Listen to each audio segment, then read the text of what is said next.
Hello and welcome to May the 4th. Welcome to Star Wars Day. May the 4th be with you. So I'm running a bit of a marathon today to celebrate Star Wars Day. I'm running 3 games of Scum and Villainy. And as always, I'm playing with people from the Gauntlet, who are some of the best players I've ever played with. The Gauntlet is such a good community. And we run somewhere in the region of 200 games there a month. So if you get an opportunity, check us out. Now, we will be playing with some of the basic safety rules that we use on the Gauntlet. So we will be using the X card today. We've already established some lines and veils as well. So we've drawn a veil over violence against children and sexual violence and slavery of anything but droids. So with that said, I'd actually like to introduce some of our players and ask them to introduce the characters. The characters they are playing are all pre-gens, but I've tried to leave the backgrounds quite open. So going forward, I'll go from left to right here. Ben. Hello. Can you tell us a little bit about yourself and a bit about the character you're playing? Sure. I'm Ben. Ben L. This is my first time playing a Gauntlet Hangout, so I'm super excited to do that. It's also my first time playing Forged in the Dark game, so there may be a learning curve, but I am familiar with the rules. I will be playing Count Kel Helkash. Count Kel Helkash is a noble, an aristocrat. He has graying hair, is very debonair looking. He's learned many social skills. He's smooth operator, handsome and kind of elegant. And he is out for revenge because he's lost everything to the Empire. His family has been destroyed. His title is meaningless now. And so he is hell-bent on revenge. Excellent. And which playbook are you playing? I am playing the Speaker.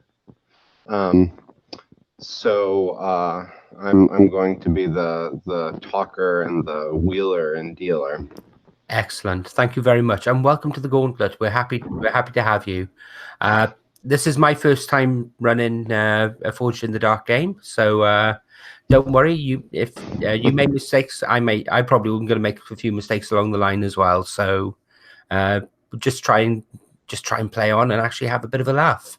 So with that said, Lou, can you just give us a brief introduction to you and your character, please?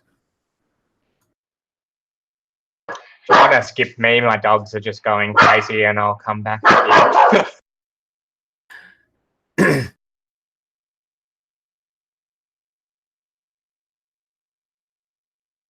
You're muted. And so I am, yes. And with that said, Ozzy, happy May the 4th, and can you give us a brief rundown of your character, please? Sorry, who was that? Could you give us a brief rundown of your character, please? You just broke up a bit. Okay. I will be playing Duran Thought, who is a Gran, so the sort of cow-headed non-humans with an extra eye stalk. And this is the Scoundrel playbook.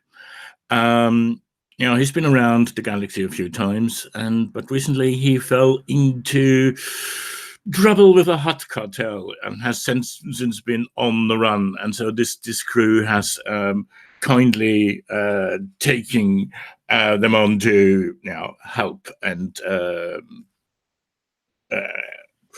get him away a bit, to provide a little bit of a safe haven in exchange for his skills and abilities.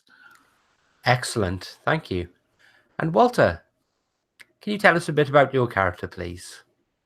Yeah, I'm Walter, he, him, and I'm going to be playing R5-T4, it. I look like a trash can with 2 legs, and I wheel around. I've got some cute red racing stripes. And when I get really excited, I go weep, boop, boop, boop, boop, dee, dee, dee, dee, weep, whoop, whoop. Excellent. And I'm a mechanic. Excellent. So are you going to be going by R5, T4, or Rita? Ooh, Rita's cute. Yeah, let's go by Rita. Excellent. Okay. Unless I'm misbehaving, and then people can call me R5, T4. Excellent. And Lou, have the dogs settled down yet? Yes, I settled the dogs down. I was listening in to everyone, by the way, while I was chasing them around, so I was still able to hear what you all said. Yes, I'm Lou. I use he, him pronouns. I am playing Roth Thane, who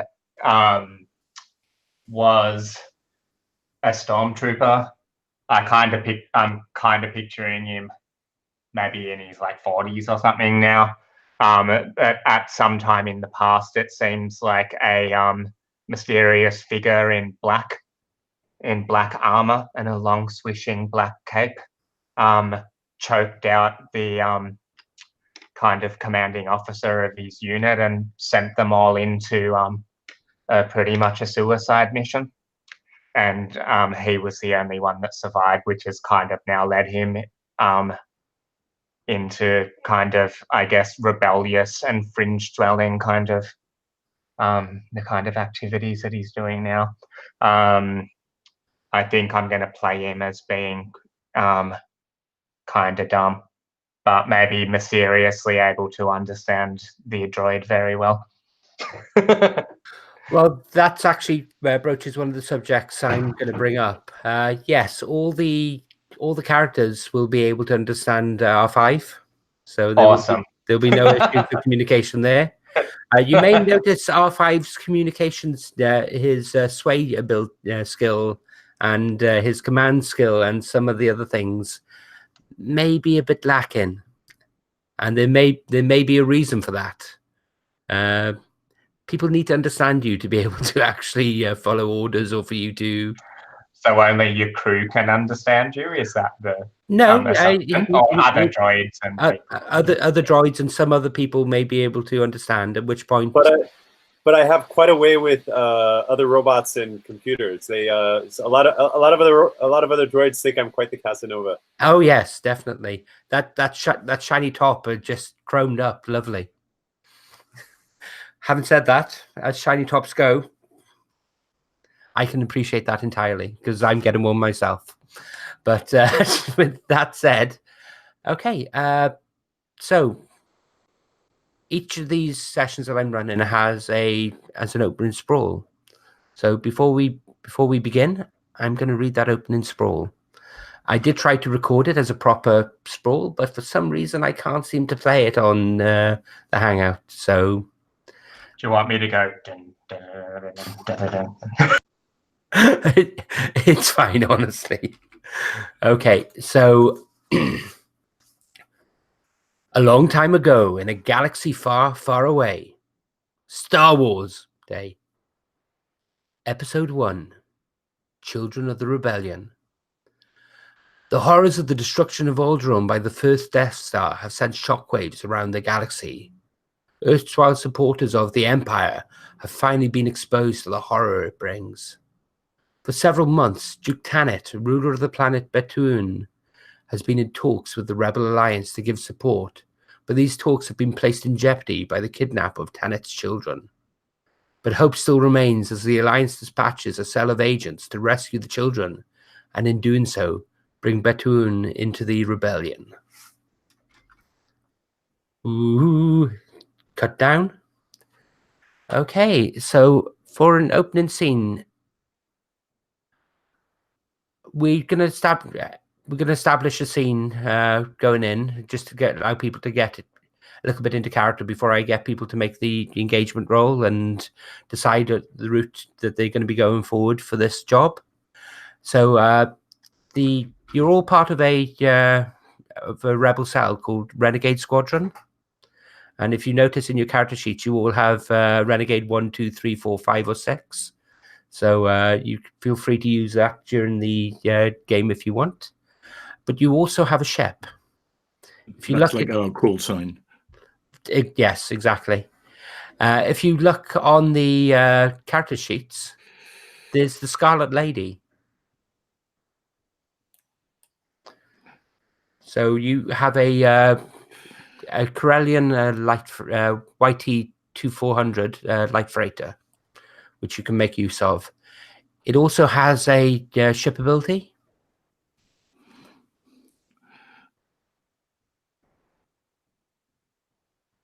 Oh, nice. So you do have a ship open to you to use during this game if you want to do so. So I have to ask the question, who's piloting the ship?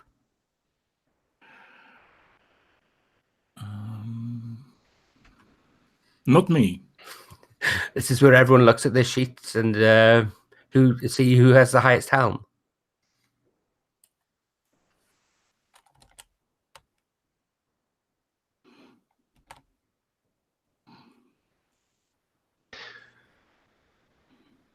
I don't have any ticks in helm. I have none. It's got to be the droid, right? Can the droid fly the thing? Yes, Excellent. Rita can actually fly.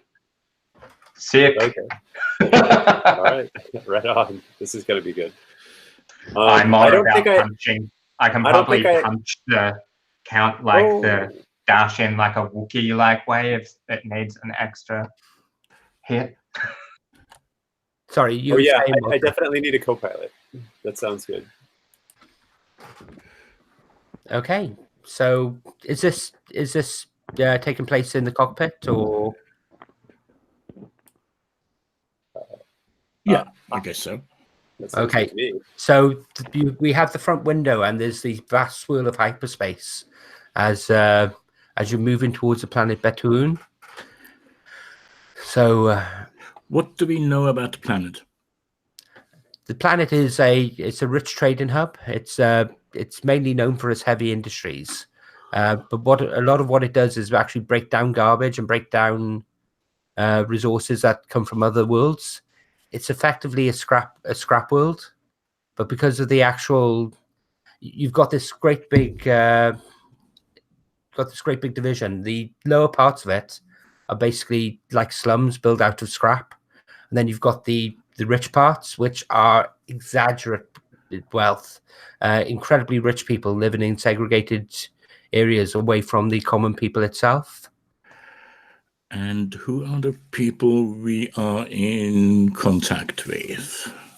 Okay, the main Are these the elite, or are they the underdogs? it's the elite that you've actually been dealing with. Right. They're the ones that control the industry. One of the main reasons the rebellion is trying to get a foothold here is because it can provide a lot of the supplies and spare parts that can actually keep the rebel fleet going, but they wouldn't be able to get hold of elsewhere. A lot of the things they'll do is basically take scrap components and then refit them and supply them to the big ships and the equipment that the rebel fleet is using. And because they've already been scrapped, it's off the Empire's radar at that time. Kind of like scrap laundering. Like you could probably pass a whole like Star Destroyer through here and like break it down. Do they break down ships, or is it just Oh yeah, like... they have orbiting shipyards where they actually decommission warships and the like. Awesome. Maybe not something quite as large as a Star Destroyer, because we might be able to find some spare parts for our Lady Scarlet on the way. yes, the Scarlet Lady. And I do have to apologize. The Scarlet Lady is a bit of a running joke. Every single sci-fi game I play that has a ship in has one of two ships in it. It either has the Scarlet Lady or the Bell Dandy. So this is a bit of a tradition for me. Okay, so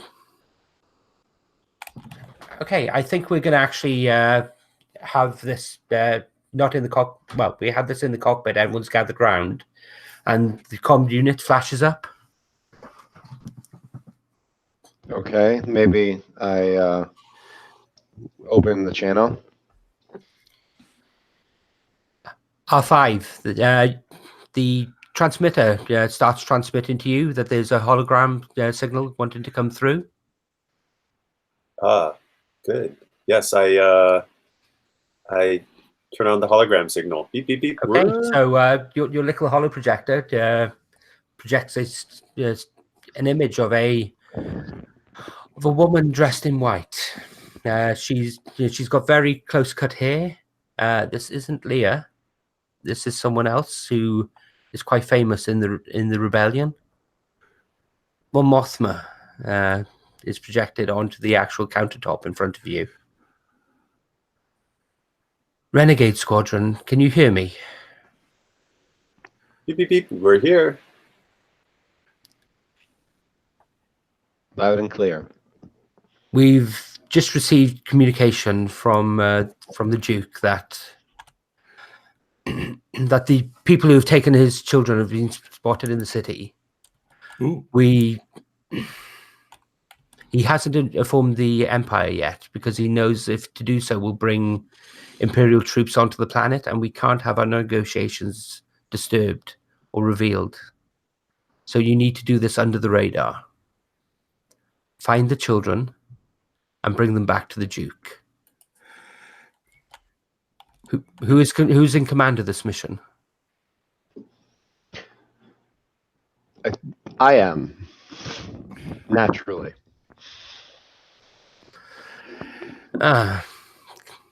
Count.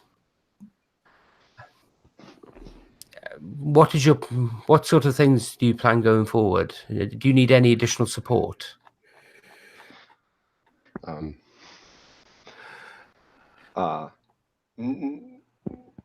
What contacts do you have? What contacts do we have on the planet? I mean, I say, my old friend Aaron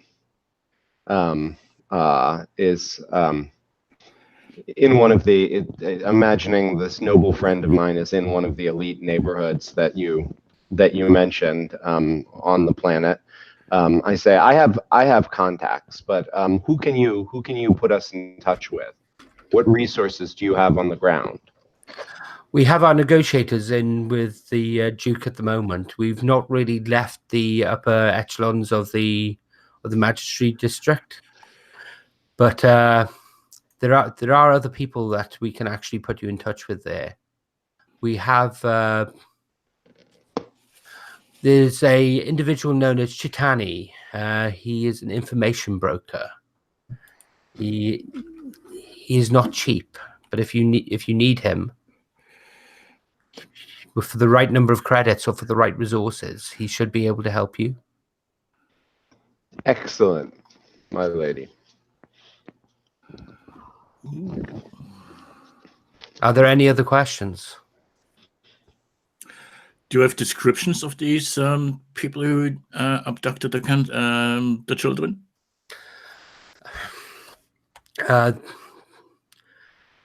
From what we can gather, the abduction itself was done by a series of battle droids, very similar to the ones used during the Clone Wars.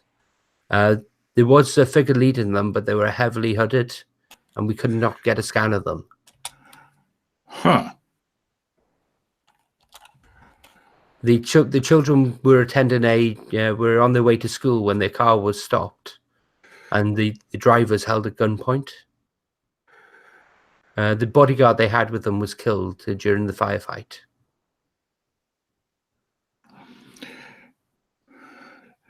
But the children were unharmed. From what we can gather, yes. At least something. Well, I guess it was in there. If they want to press for ransom, it was in their interest not to harm the children. The Duke hasn't mentioned... Roth yawns and he's like, wake me when this is all over. I'll be in my bunk. Like, lights a cigarette and walks out of the room. Mon Mothma looks up, and you can see her eyes narrow slightly. His manners leave something to be desired, but he is able. Yes, I've seen his file. I've seen all of your files. We trust you with this. Although I think the call sign is apt, Renegades. Whoop, beep. Yes, it is. Were you saying that these battle droids had been spotted in the city? Yes, we've seen them being transported through one of the slums In a vehicle? in a hover vehicle. Yes.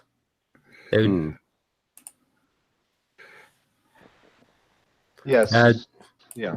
They were seen parked up outside the Illeth cantina.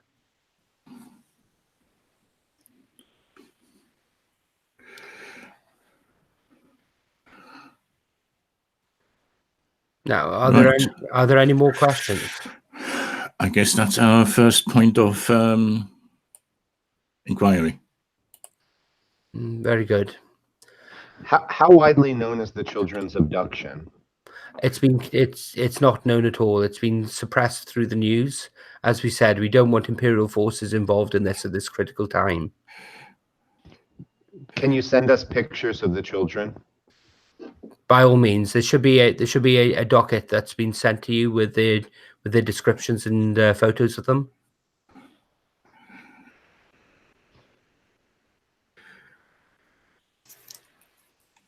And yeah, sure enough, there's go into the folder that you've been provided, and there is a file on them.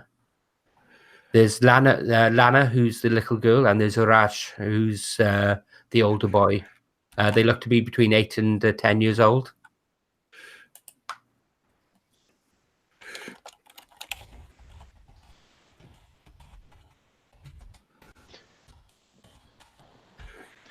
They're quite distinctive. They don't have they look human physically, but their skin is very much slightly a pale grey, rather than the normal skin tones you'd expect.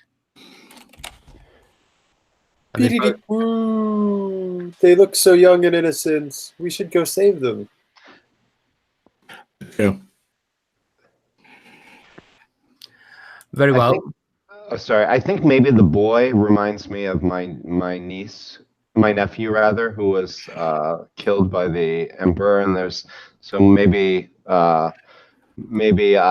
there's like, you know, a kind of look of pain that comes over my eyes when I see the images come up. Yeah.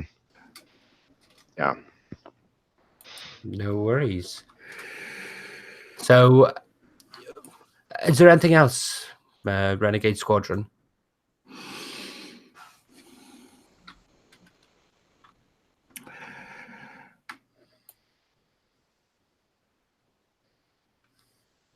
I think we're ready to go. Thank you for your help. We won't fail you. Then good luck, good speed, and may the Force be with you. And at that point, the hologram finishes, and you're alone in the cabin. Right, that's a good place to land. We don't want to draw attention, I think.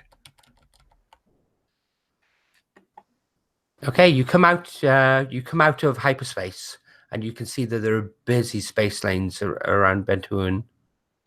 You can see that there's large freighters coming in and out. You can also see smaller ships coming through. It tends to be mostly commercial traffic rather than a lot of civilian traffic going in and out. So a freighter like yours would fit in perfectly.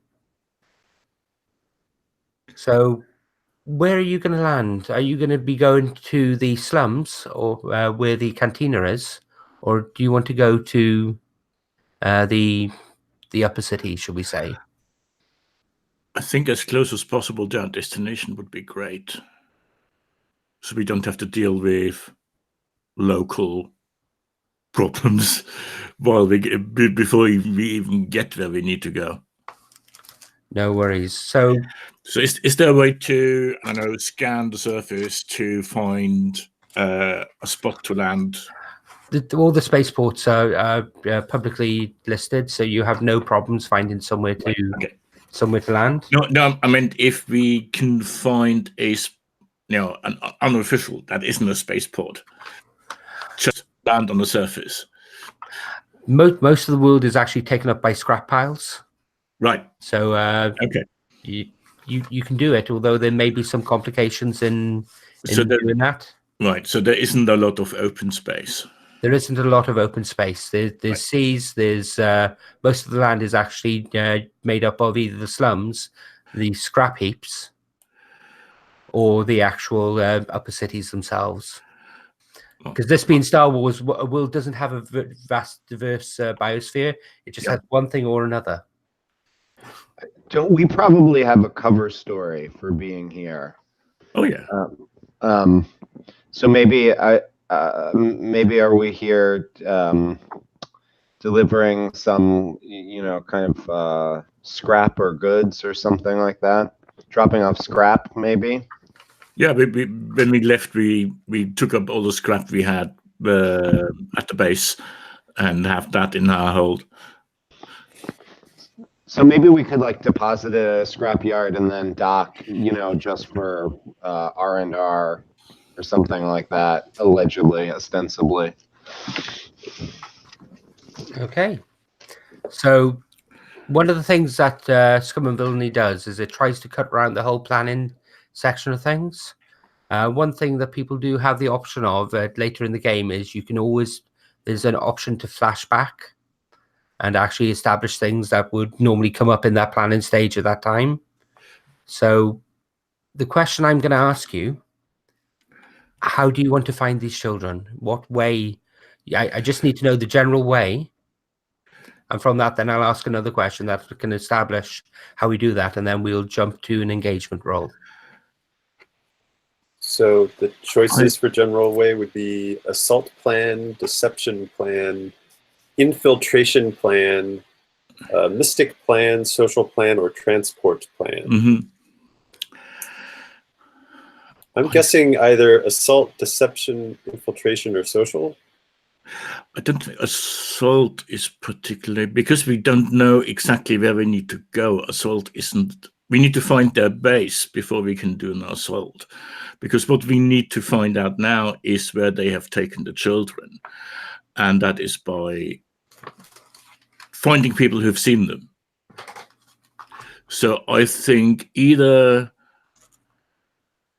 social in this case, because infiltration requires an entry point, which we again don't know, because we don't know their base yet. What do you think? Yeah, or yeah, because we only know this. We only know this cantina that they've been spotted at in the slum. Yep. But we don't even necessarily know anybody there. No, unless we do. Make covert inquiries. You do have the option of contacting that information broker if you want. Yeah, right. Do we only have the credits that are listed on the ship sheet? Yes, you only have the 4 credits there. Right. Okay. So we don't have any. At least I don't have any individual ones. No, you don't at the moment. Although I should note that because we have a scoundrel on, the gambits that you start with actually go up by 1. Yep. So how many gambits do we have in total then? You normally start with 2. In this case, because you've got a scoundrel, you start with 3. Excellent. And a gambit can be used to gain an additional dice for a roll. How does the gather information thing work? Is that something we can do at any time, or is that something that's just a downtime? Or how does that work? Gather information is basically a fortune roll. It's a chance for you to actually gain more information about a specific thing. If you want to land and actually ask questions before going to the cantina, that would be suitable for a gather information roll, and depending what you rolled for that would be determine what I tell you. So can we go back to this guy more than once? Is this a one-time resource? No, Or you can contact him for the entire time you're on planet. He operates over. He doesn't meet in person. He basically operates at a distance and trades information, and basically he's like a hacker that sits in his room all day.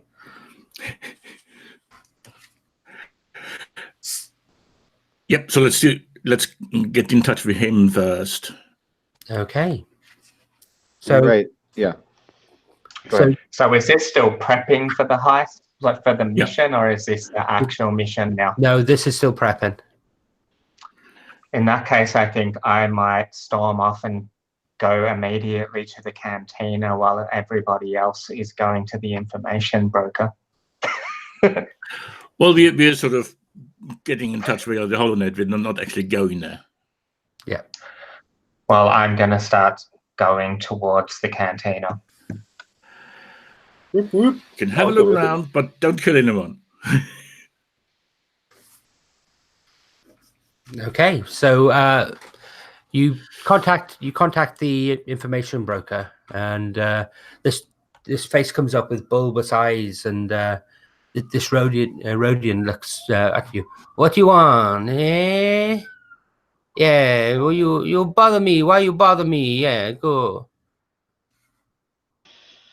We hear you know things. And maybe I give him the sign. I tell him, or maybe I tell him, this is Renegade 4 speaking. Yes, Mr. Hear you. I have heard of you. I have file. Yes. Would you be willing to share? Would you be willing to share that file with us? File on you. Yes, I share file on you. All your secrets. Oh, on us. Sorry, never mind. Okay, so what do we want to ask this guy? Should we do? Maybe we start with. We start by asking him if he knows something about the abduction. Yes. I know many things, but it will cost. Do you have the credits? How much? So 2 credits? That's a steep price, friend. We're just starting to get to know each other. We set foot forward this trust payment. You pay me, know me, trust you. We'll trust you with 1 credit. But would we trust you with information? What do you guys think? Should we pay this steep price? Can you? Well, actually, I'd like you to make a sway roll at this point. Okay. You can, please. Sure. So this is in a controlled position. okay. So the consequences aren't going to be severe, and you have normal effect. Basically, if you get a success, if you get a partial success, you'll manage to get credit down. If you get a full success, you'll be able to twist his arm and actually convince him that the rebellion already trades with him, and this is good for business to actually set up a relationship like this. Okay.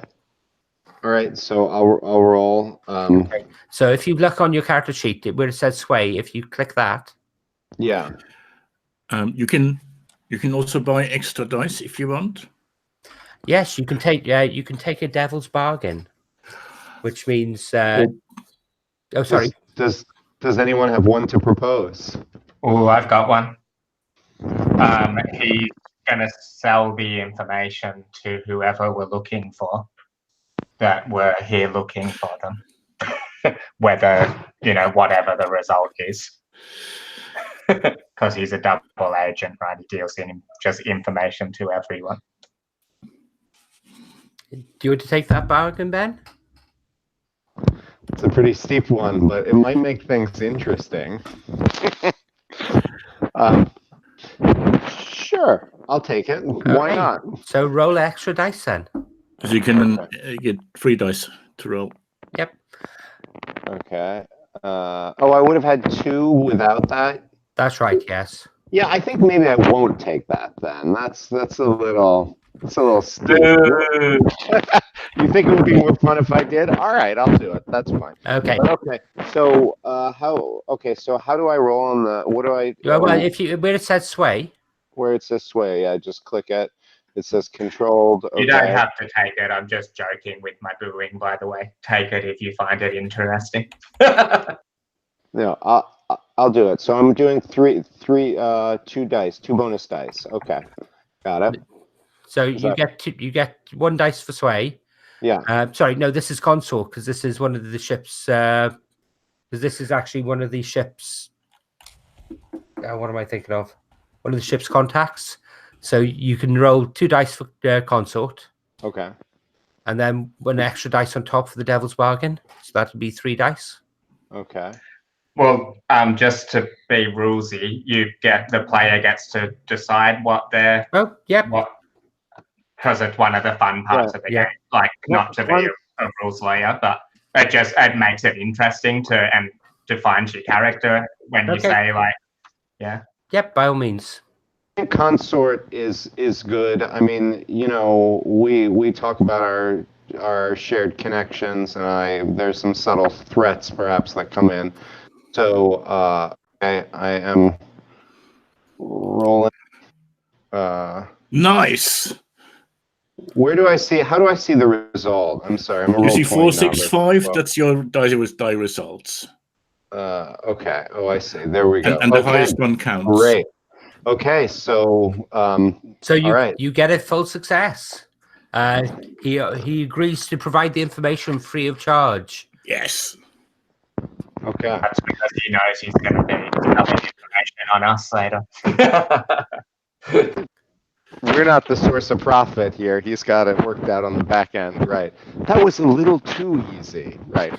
So yes, he tells you that an old shipment of Confederation of Independent Systems battle droids was sent to the planet recently for scrapping, and the shipment went missing. The shipment went missing around the docks at Bethuun station, and it was being carried on the back of a truck. And he gives you the identification number for the truck itself. So he provides you with the crime report for it and all the other information.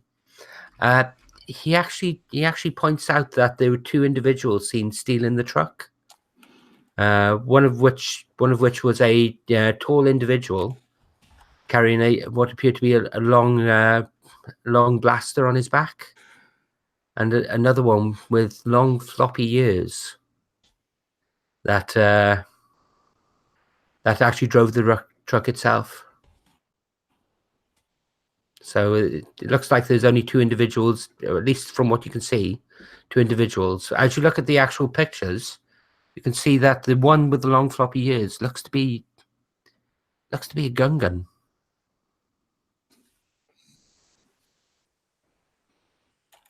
No.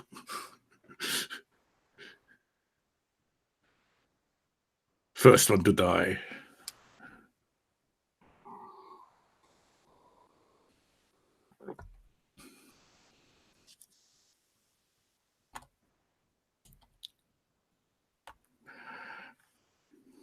So what do you want to do with that information? You've got 2 potential places to look. I guess splitting up is probably not advised. Never split the party. as I said, that one half goes to the cantina, the other one goes to see if they find more about the theft, the car check. I'm happy just to like maybe gloss over the cantina thing with some sort of like the gather information thing and meet back up or something like that, just so we build a bit of what we know. Yeah, Lou. before the- Let's do that. Or Okay. yeah, that even could maybe be a good flashback thing. Let's go to cantina first and then check out the other. I'm also happy to use that as a flashback. Yeah, during the actual mission, that could be fun too. I went there, and I guess I can throw something in later. That's cool. Yeah, that's good advice. That's fine. So the station near where the truck was stolen, how far away is that from the cantina? it's about on land. It's around about 2 hours. Right. In your ship, it's only around about 20 minutes or so. Right. Okay. And most of that time is actually taken off and landing. Okay. So I guess cantina first. Oh, one thing we need to do is load out. Okay. Well, we'll do that when we do the engagement roll. Right. Okay. So so we're going for social. So are we going for social? Has everyone agreed on that? Because we're not going in gun blazing. We want to find out information. Okay. So if everyone looks at their loadout, you've got 3 levels of loadout. And this will determine the equipment that you have on you and how much you appear to be equipped for bear as well. So the important thing is you only choose the level. Yes. And then so you don't need to say now, I'm going to take a blaster, I'm going to take my tools, I'm going to take whatever.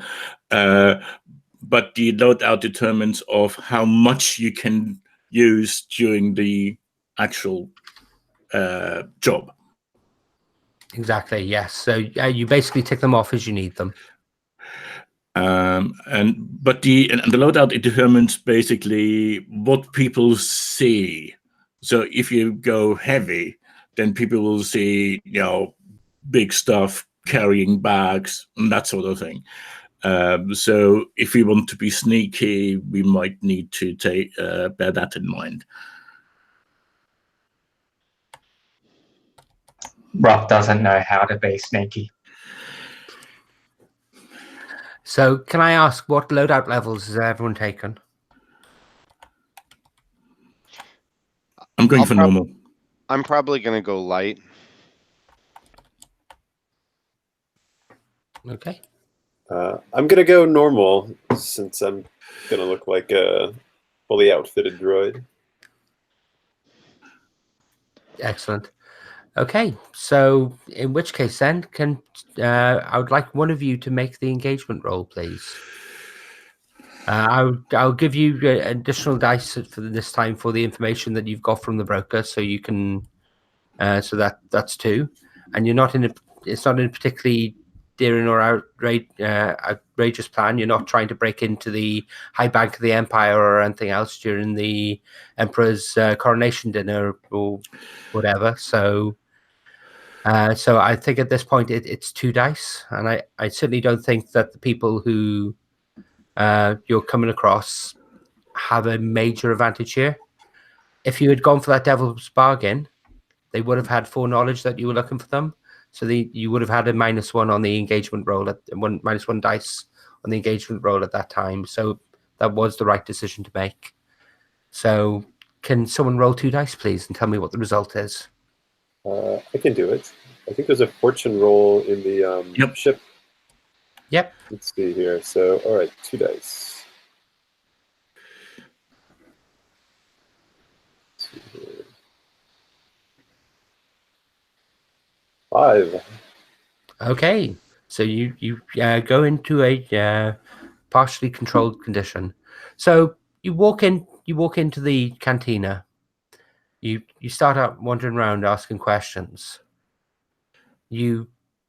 As you're there, talking to the barman, and there's this big ugly brute of a a Gomorran barman there who's cleaning glasses, and he's not really cleaning glasses. He's moving the dirt around, and you start asking. A little bit. You start asking questions. Someone mentions the gun, and he points over to the corner.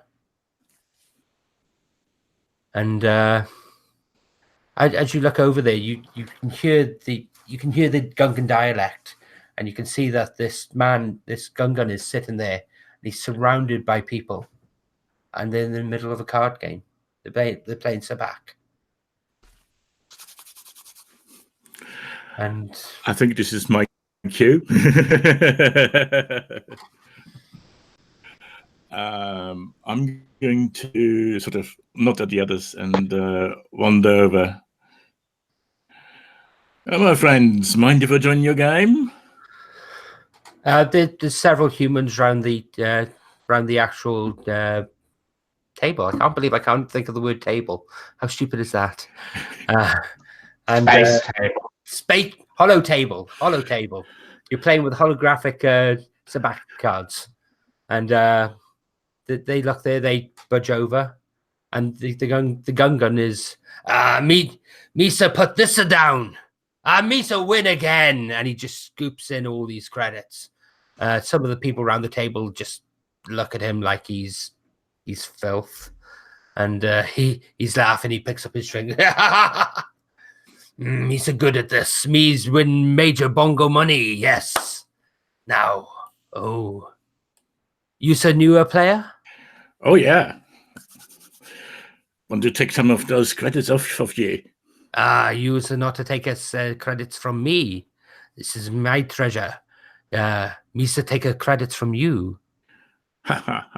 Sit down. Let's see. Sit down. Misa draw a hand. He pulls the cards over and lays out a hand and puts some credits forward. Misa not see you around here before. You said we just came in. We got a bit of a scrap, and now we're here and play with some of our winnings, with some of our gain from the deal. Misa like a winnings. Misa have come into money myself. Misa money make more money. Ha ha. So what's your thing? Scrap as well? Misa not saying. That's Misa business. Oh. You playing? Oh yeah, I'm playing. Can I nick a credit off the ship? Yep, you can have free use of the money from the ship. Yeah. So you'll need to ante up a credit. Yep. To actually play the game. Will do. And so the game's going back and forward. So I'd actually like you to make a roll to see how the game's going. Sure. So in this case, I would like you to roll. He says, trying to remember what all the skills are.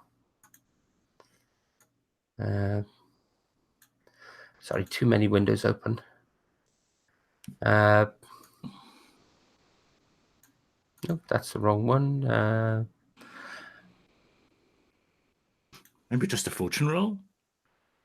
I'd actually like you to roll Skulk in this case, I think. Skulk, okay. Yes. Oh, sorry.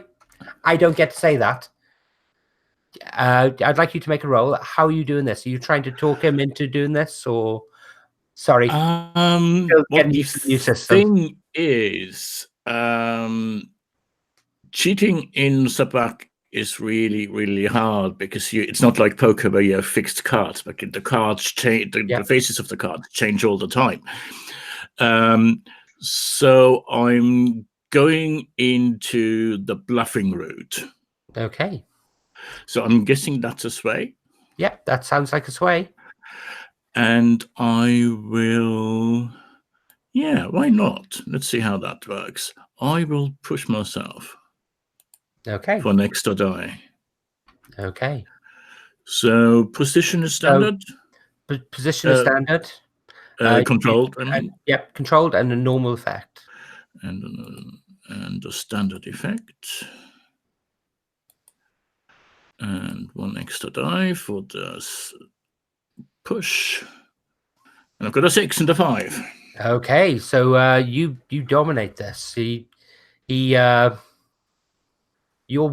handedly winning at this, and you can see he's getting. Told you I would win. Lady luck is always on my side. The game is not over yet. Misa still has credits. Now, are you playing? He shuffles a new hand. Yep, sure. You're so good at this. You've done this before? So you were breaking up. You're so good at this. You've done this before? Oh, I play all the time and all over the galaxy, so you know your tricks. Misa, don't think you know my tricks. And I'm watching them closely. You can see that his hand has gone under the table. I think you should keep your hands above the table here. Misa not do anything wrong. Misa just checking Misa pockets. Yeah. We know the kind. I maybe wouldn't mind acting at this point, like while this is going on. I'm kind of picturing, is this kind of like booths and stuff? Like, oh yes, these are all little booth areas. So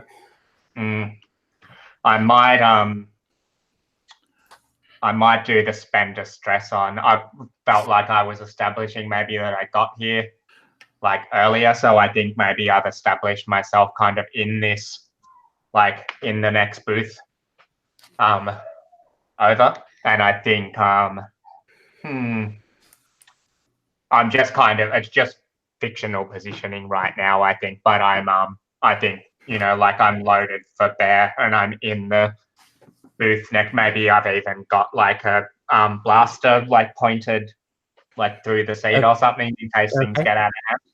Do you want me to try roll for still keeping a low profile in this situation, or do I spend stress on a flashback to say that I got here with all my shit? Or? No, I don't think you need to spend stress on that at the moment.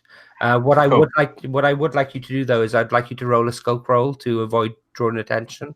I would like you to. Sorry, I would like you to roll. To avoid drawing attention.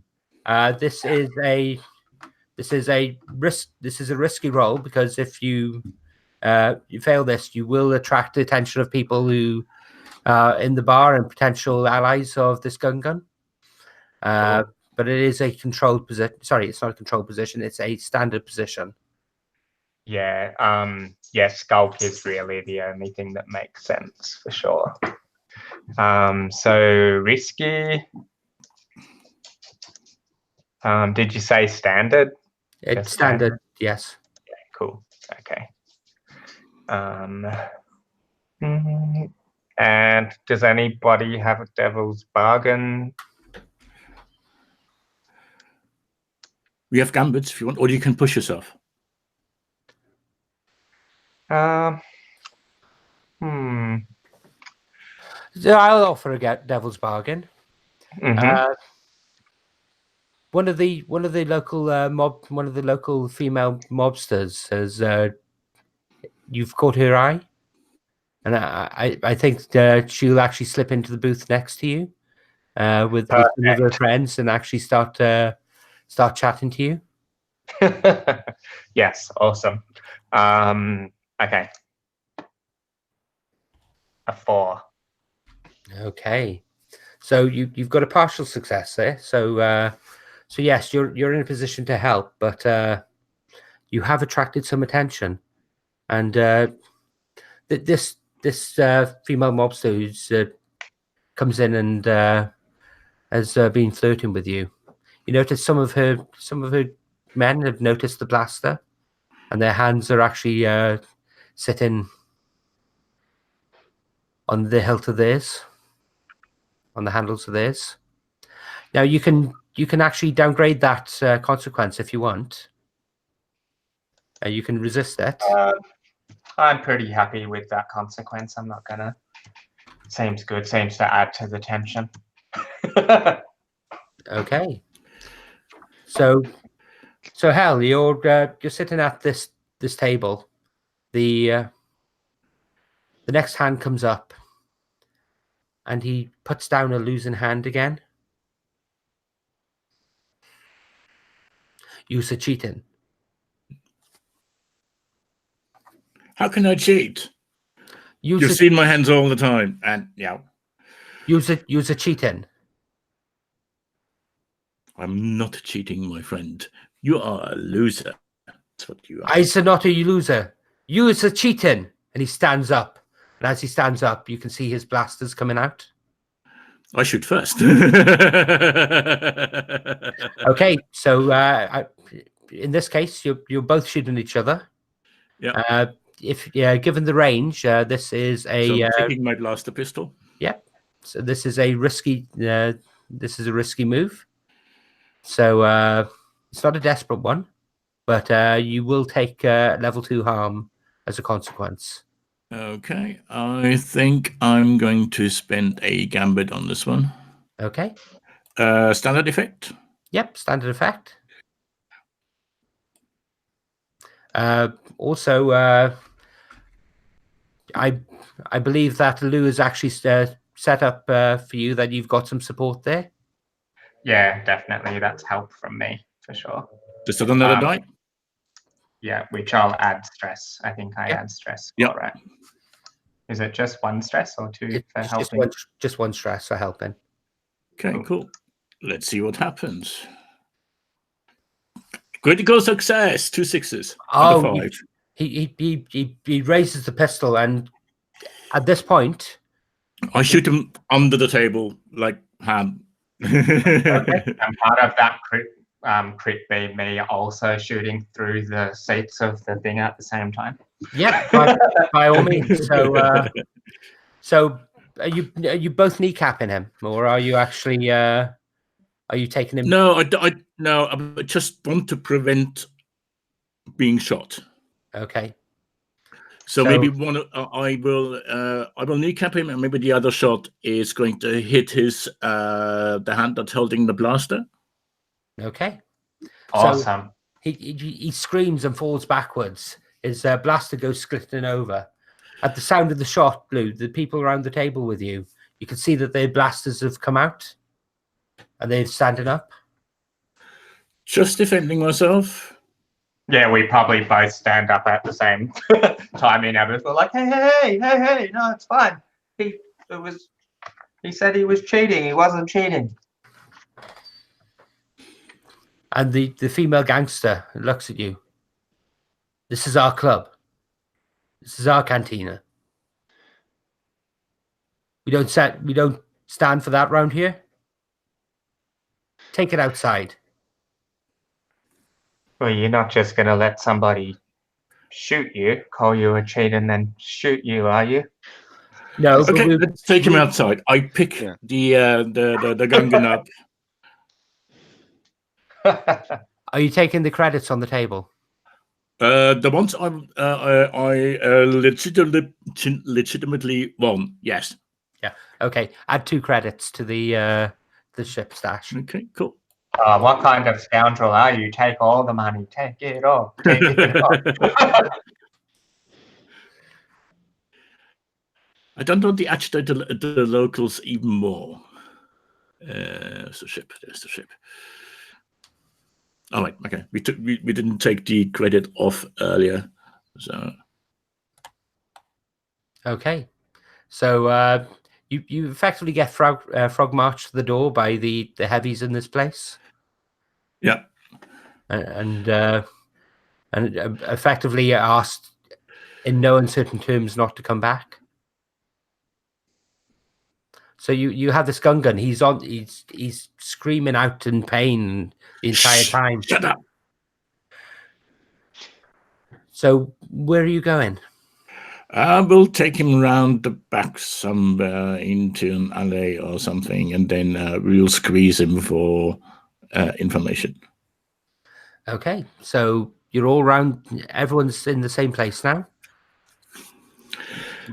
And I'll hand the squeezing off to our speaker.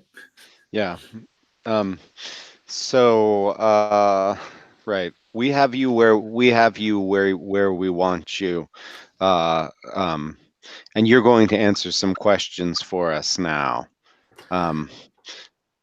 So we have the guns are displayed. He's disarmed. I'm picturing. Yeah. User shot me. User shot me. Yes, and we'll do it again. Ah.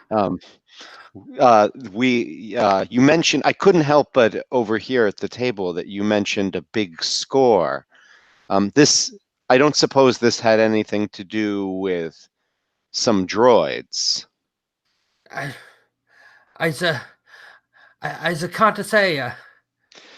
Okay, I guess probably I'm going to step on his knee. Okay, so at this point you're in a control position. This is not risky at all. Although I will be putting this is standard. I keep on forgetting the phraseology that we use for this. You're in a control position, so the consequences are going to be minor, and the impact is going to be standard as well. So how would you like to do this? Are you threatening? Are you?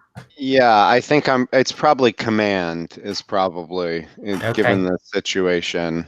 Okay. Yeah. So in that case, could you roll command? Okay. So I think this is important information here. So maybe I'll take a stress for an extra die. Okay, by all means.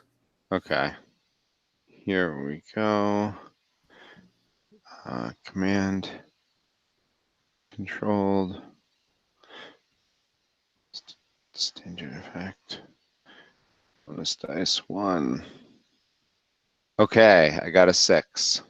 Wow, the dice are liking you all today. Yeah. You step on his injured hand and you hear a crunch and he screams. Misa tell you. Misa hired by Breck Nabon. Breck bounty hunter. Hammerhead. Misa no like him. He has me steal a shipment of droids and help him with get bounty rescue children.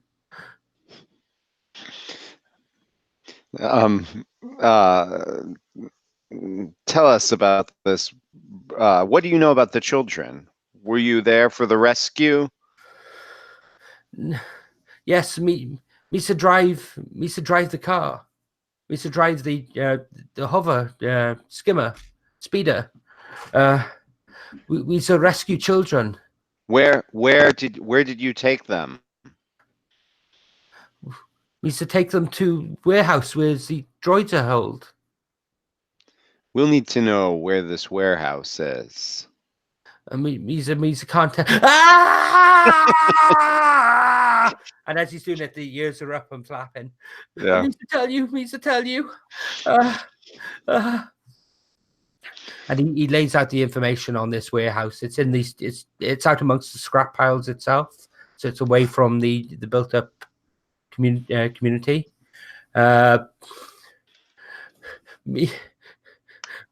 Please, Misa hurt. Yeah. What do you want to do with this guy? I mean. Just let him go. Make sure he doesn't talk. Yeah. So what I do is I think I lay on a little extra, heat. I say, we know who you are. We know where to find you. You've seen what kind of men we are. I give him a kind of hard line. to kind of scare, to put a little fear in him. And then we go. Okay. So I would actually like you to make a roll there, if you could, please. Okay, sure. I want to know whether he actually lets his compatriots know that you're coming. Okay. All right. So I guess I'll roll command again. Okay. Are you trying to do? Wow, Lou, that's such an impressive skill. Random view. What's that? Sorry, say again. Sorry, I just saw a hand come into frame on Lou's camera carrying a beer. So I got magic beer.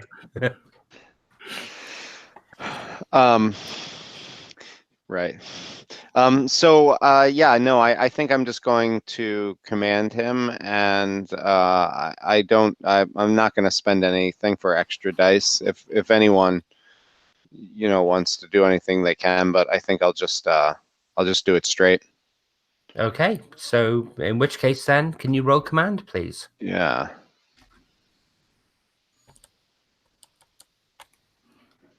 Okay.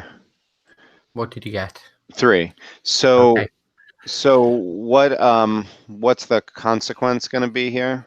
The consequences is that he's actually going to let his compatriot know that you're inbound and coming after him.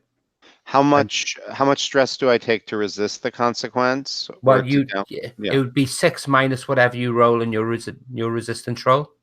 And in this case, it would be a resolve resistance roll. Resolve. Okay, so I get 3 dice in that. Is that right? That's right. Yes.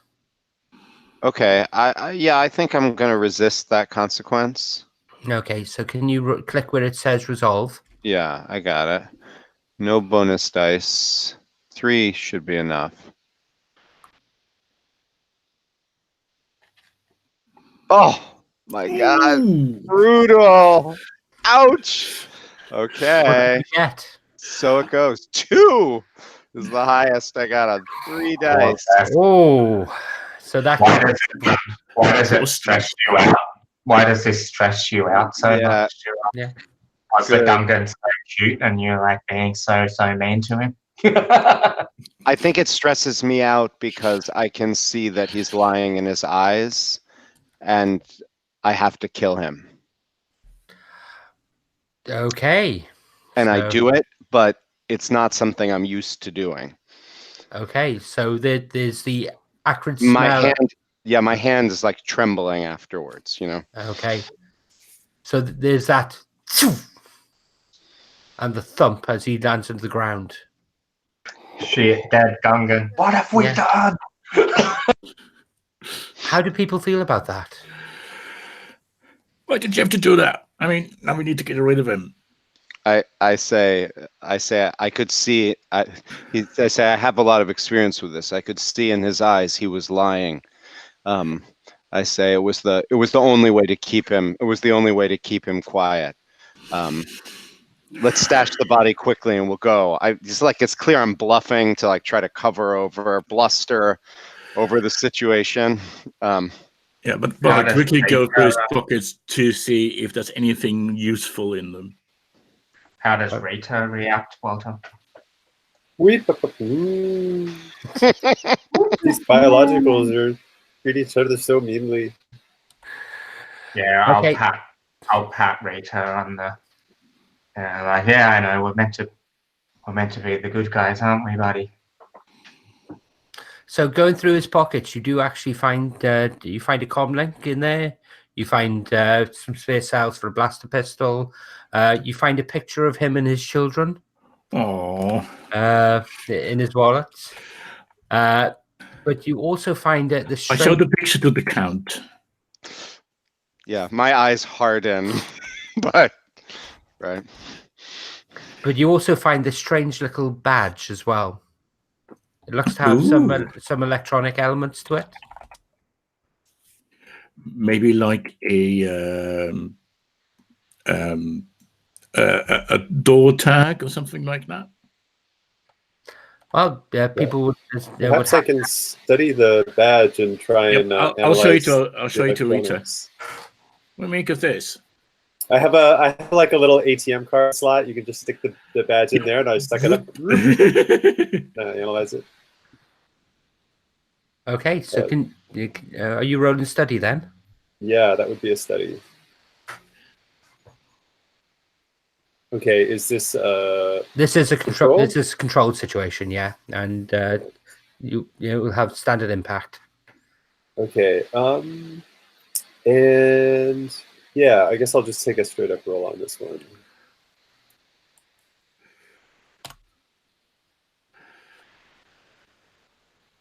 I got a 6. Okay, this is a droid IFF. This is something that during the Clone Wars, the biological troops used to wear to avoid being shot by the droids. Ooh. Oh, nice. Handy. Can I try like some kind of hack roll to like copy this? Yeah, if you want to, by all Or means. with that, or a rig or something like that. Yeah, something like basically make copies of it. Well, you wouldn't be able to make copies of it in the time you've got now, but you'd be able to duplicate the signal it's putting out, and so you and one other would be able to actually be protected from the droids. Okay. Yeah, I'll at least do that. If you get if you push yourself and actually get a greater impact, I'd allow you to actually change it so that yes, you can put people's transmitters so that they would actually be protected as well. Okay, yeah, I definitely want to try for that. So then, yeah, I'm gonna push myself. Also, this seems like potentially a good place for Devil's Bargain. Anybody got one? I got one. I think it will do. It'll. I don't know. I feel like it should do something strange to you later on because it's this old droid technology, right? Like it's interacting with you, so it'll work for what it works for. Yes, but there's some sort of feedback. Yeah, there's some potential. Oh, for there's some kind of communication thing, like yeah, like maybe by like my sending out this signal to like keep them from attacking it, like maybe it also sends out more identifying information about me that they can pick up or something like that. Maybe there's like something they won't attack me, but maybe it gives up more information than I intend. Or it works in reverse, that you can't shoot them. Oh, that's funny. Oh, I love that. That's brilliant. Yeah, that's pretty good. So it basically ties you into that network so that the IFF works for you as well. Oh no, and then oh god, and then like I can't shoot anybody who else has an IFF. All right, that's too funny though. All right, yeah, why not? Okay. All right, so let's see then. So I'm gonna take this as a hack. So this is controlled. This is controlled, yes. And standard. And standard, yes. Although if you're pushing yourself, you can push that up to greater effect. Interesting. What do you think greater effect would be? Maybe it would have more control or something? The greater effect would be to allow you to repurpose the other people's comm links to actually transmit the signal as well. Oh, right. That's what we were talking about. Yeah, I'll push myself for greater effect then. Okay. All right. So that'll be too stressed to push myself for that. Okay. And the Devil's Bargain. All right. So then I'll give myself +1. And I got a 4. Okay. So there is a consequence here. So while you're clicking in, you have actually connected to the network that that these droids run on.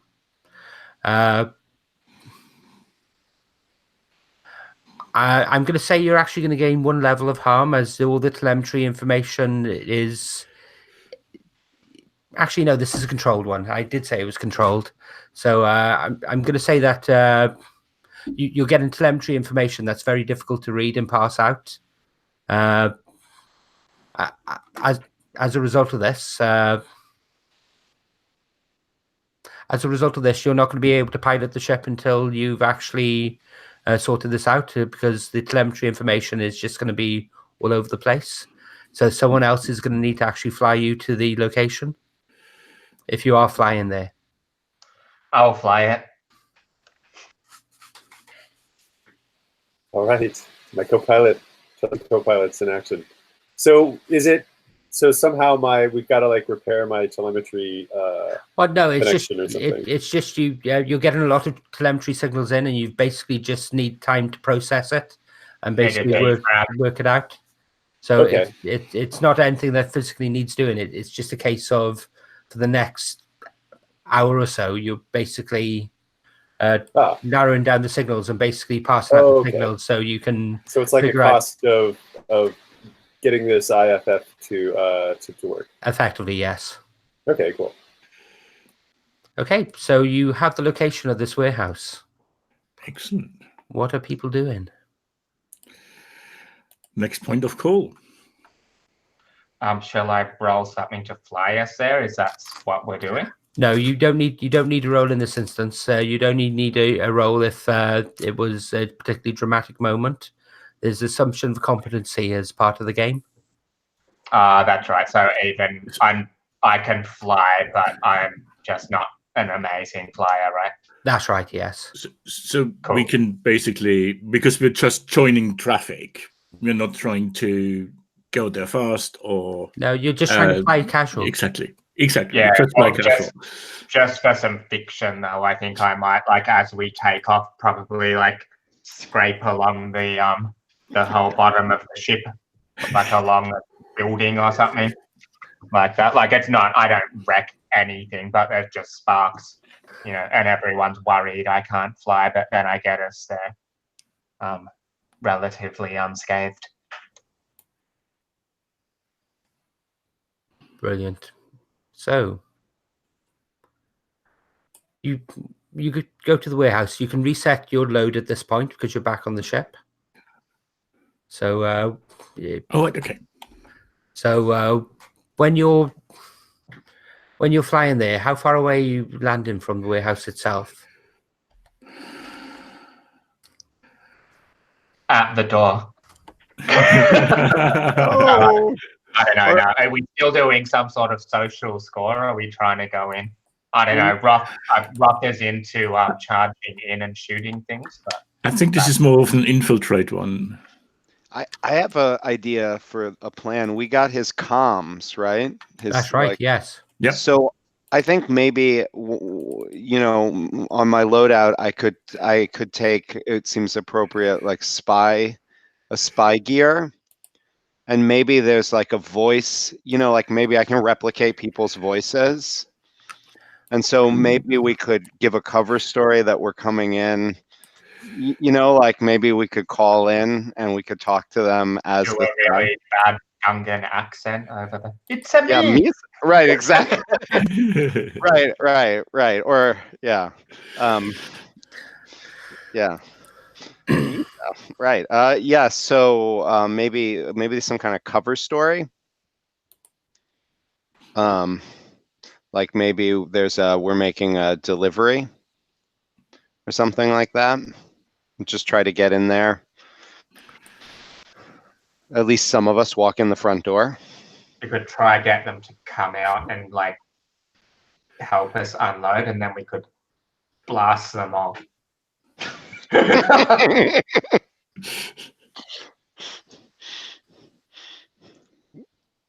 Yeah, what do you guys think? Or yeah, we could do the, you know, like the classic Star Wars thing. They come out and then, you know, we bonk them on the head, you know, and put on their gear or whatever. Right. So that's like, I mean, that sounds like a deception to try and like, you know, sneak in essentially, like by stealing, by disguising ourselves as some of them. Yeah. Yeah, very much so. Okay, so So yes, you're gonna need to get. So okay, run me through how this is working. You're gonna be using your spy gear to simulate the Gungan's voice. Yeah, and I'm going to say that I'm sending some guys with a delivery Pizzas. of Pizzas, space pizzas. yeah, space pizza, sure. Basically, yeah. So we're I just won big. I'm gonna say I just won big in a card game.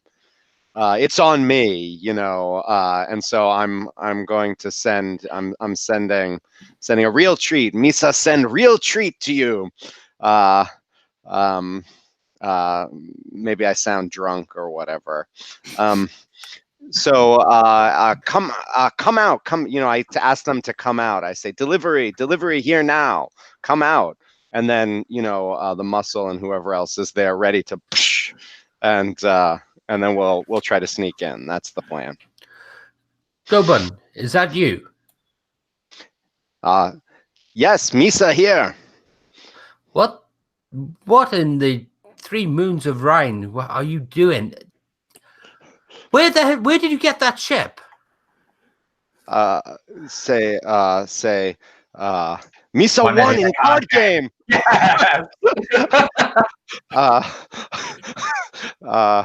You've been biggest, big Misa, great card player.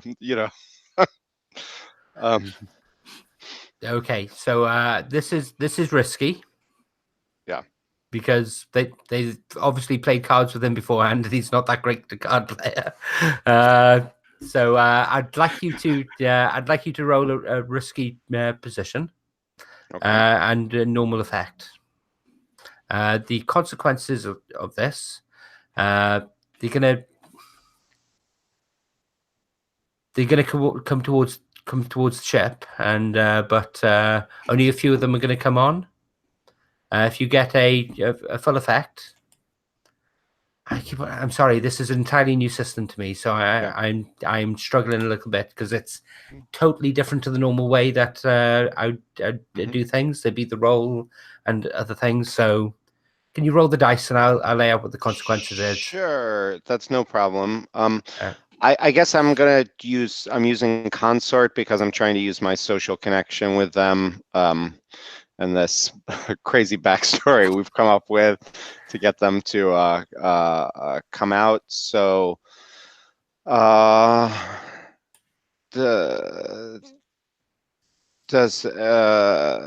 anyone wanna? Does anyone want to help me out here? I don't want to burn too much more stress, Yeah, I think I can aid you by, using my my rig ability to, basically soup up this voice synthesizer that we have, so that you sound more convincingly like him. Yeah, patch in the latest Gungan dictionary or something. Yeah, or like Gungan music, like playing in the background. Yeah. Okay. Great. I'll take that. So I guess that's okay. So I'm gonna roll on Consort. Risky situation. Standard effect. That's right. Okay, and 1 extra die. Okay, I got a 6. Okay. The 6. They see the ship and they just go, I can't believe you've done this. You've always been terrible at this is Sabak. Oh, I've got to see this. And as the ramp comes down, 3 or 4 of them are actually coming out, and they start coming up the ramp. And when they get to the top of the ramp, you shooting them? Well, no, hit him over the head. No, pistol whip. Okay, so we have them that they come up the ramp. We don't actually show that because this being Star Wars got the whole thing of people going somewhere and then And these guys were wearing they're wearing body armor, but their body armor looks to be mercenary company equipment. So it's all mixed gear. It's all random things. It's whatever they can effectively get their hands on. But they all have full face helmets and everything else, and the helmets are vaguely similar to give them that uniform feel. So how many of them? There was 3 of them that went up. How convenient. There's normally the helmets wouldn't actually fit a gun, but Right. we'll say that you find some way around it, because this is Star Wars, and going into places actually in disguise is Despite being short for a stormtrooper, Luke fits perfectly into the uniform. I'm sure if they put stormtrooper armor on Chewie, he would have actually managed to walk through there as well. So, yeah, maybe some fur sticking out of the joints. Yeah, and maybe Rita could be the pizza delivery unit. Oh, so like in Jabba's palace with the little Holden thing on top.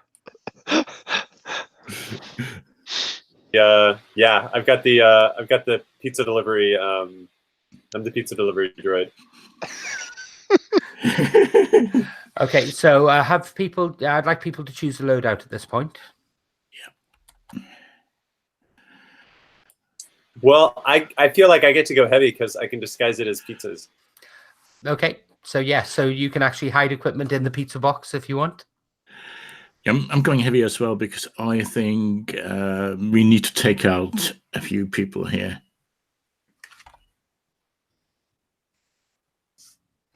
I'm going normal. Okay. So you walk down the ramp. You're in your quite smelly, quite a little bit dirty, a little bit itchy. You don't think these people have the best personal hygiene, but you're down there. Not everything fits properly, but give it a wiggle, and it all seems to fit in place. And there's this great big warehouse. And when I say warehouse, this place looks big enough to hold a Corellian Corvette. It's that big. And you can see that there's all sorts of scrap and parts that have actually been cut up. Yes, I'm going to be asking for a fortune roll in a moment, Lou. So I'm just setting the stage. So we've got the warehouse all set up. We've got all sorts of giant shelves going up over multiple, going up like skyscrapers into the actual sky itself, with all these different junk parts and all these different ship parts. Speeder bike parts. In fact, you can see in some places the full speeders that literally just have a tarp thrown over the top and are put on a shelf. There's forklift droids that are going around that basically lift things onto these shelves and off to these shelves with repulsor lift units. And there's little cargo skiffs as well to actually carry things through this giant warehouse. What are people doing? I think we're looking for a separate room of some description. Okay. So either an office or a separate storage room, because they won't be keeping them in the main warehouse. I can try and hack or one of these other droids, which is like a droidy consort kind of thing. Basically, I see this this would probably be a hack roll, but I'll just be like, I'll just be talking up all the lift droids and the stuff like that to see what they've seen and where the mainframe is. Okay, so and find the schematics of the place. Yes. Okay. Yes. So, well, the lift droids will know where everything is because they have to deliver everything to everywhere. So the lift droid stops what it's doing. It turns to look at you, but it has no neck, so it basically needs to turn its entire body, including the pallet it's carrying. For the comedic moment, I like kind of like have to like bend back on my legs so I can like duck under the pallet as it goes whoosh, kind of whishes over me. Hey, watch where you're putting that thing. Didn't see you down there. You knew. I'm here to deliver the pizzas. I need to know where the children are. These are their birthday pizzas. Shh. Error. Children are not allowed in this building. Oh, well, they're just here to visit. Where would they take the children to keep them comfortable? The office, it points to, you can see that there's this great, at the actual top of the warehouse, you can see that there's a giant platform up there, and it's basically got an office that looks down over the rest of it itself. Ah, excellent. Which way would the service elevators go to get up there? We use repulsor lift skiffs. Would you like a lift? Oh, well, yes, please. It deposits the pallet it's carrying and comes back and picks up a empty pallet, and then puts it down in front of you. All right. I get on and I say, "Hey, everybody, we got a ride to the office. Let's go find the kids." Can you? Yes, I was hoping you'd do the awesome droid voice as well. I was going to request it.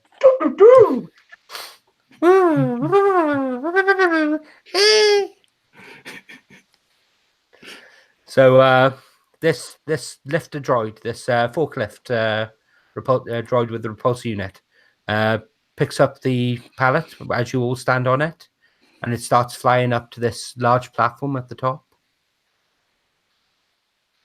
As you get up there, you can see that there's other people in the same, men and women dressed in the same sort of uniforms that you're wearing. I say uniforms, but that are patrolling the platform itself.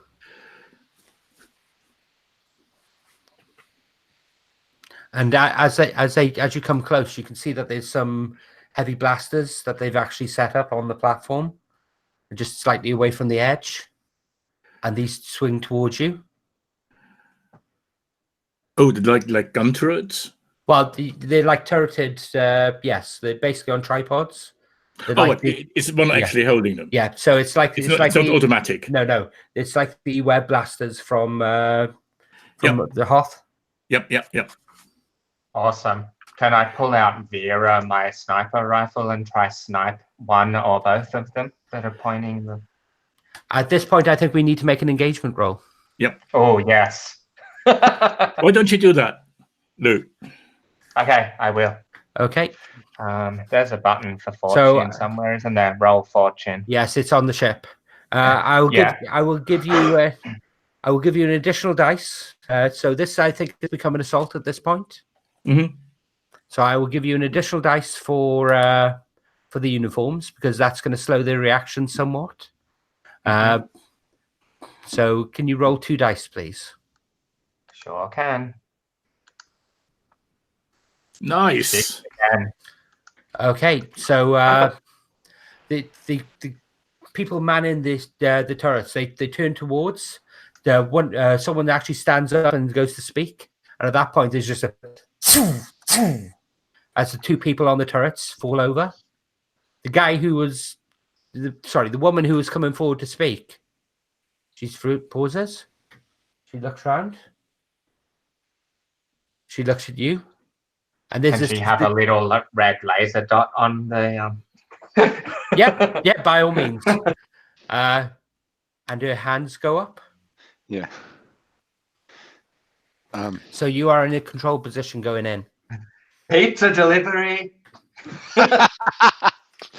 Yeah. I think we wanna ask her where the children are. Okay. So she's there with her hands up. So what do you say? Be a good girl now and tell us where the children are. No one else has to get hurt, says the guy who just killed the Gungan. You're after the children. Um, I said, yeah, I say, yeah, I say, yes, we're after the children. You're going to tell us where they are now. No, She looks at the dot. I say, there are ways out of this situation, the easy way and the hard way. They can't be paying you that much. And she starts smiling. And she takes off her mask, off her helmet, puts her hands down. It seems we're at a bit of an impasse, and you can see that she's grinning. I say, why is that? Apparently, I'm not the only one that attracts red dots. And as you look down, you can see that there's one actually sitting on your chest. Okay, I try to look around to see where it's coming from. You can't spot it. All you're actually seeing is... Oh, actually, no. Can you make a study roll, please? A what roll? Oh, sorry. I keep on doing that. I'm sorry. It's okay. I am so sorry. I'm so not used to this game yet. I don't really want to. I mean, if they're gonna be consequences for failing, I think maybe I'll just roll with the situation rather than try to spot. Okay, so so you're standing there. There's a red dot. There's a red dot on your chest as well. Okay. What do you think, guys?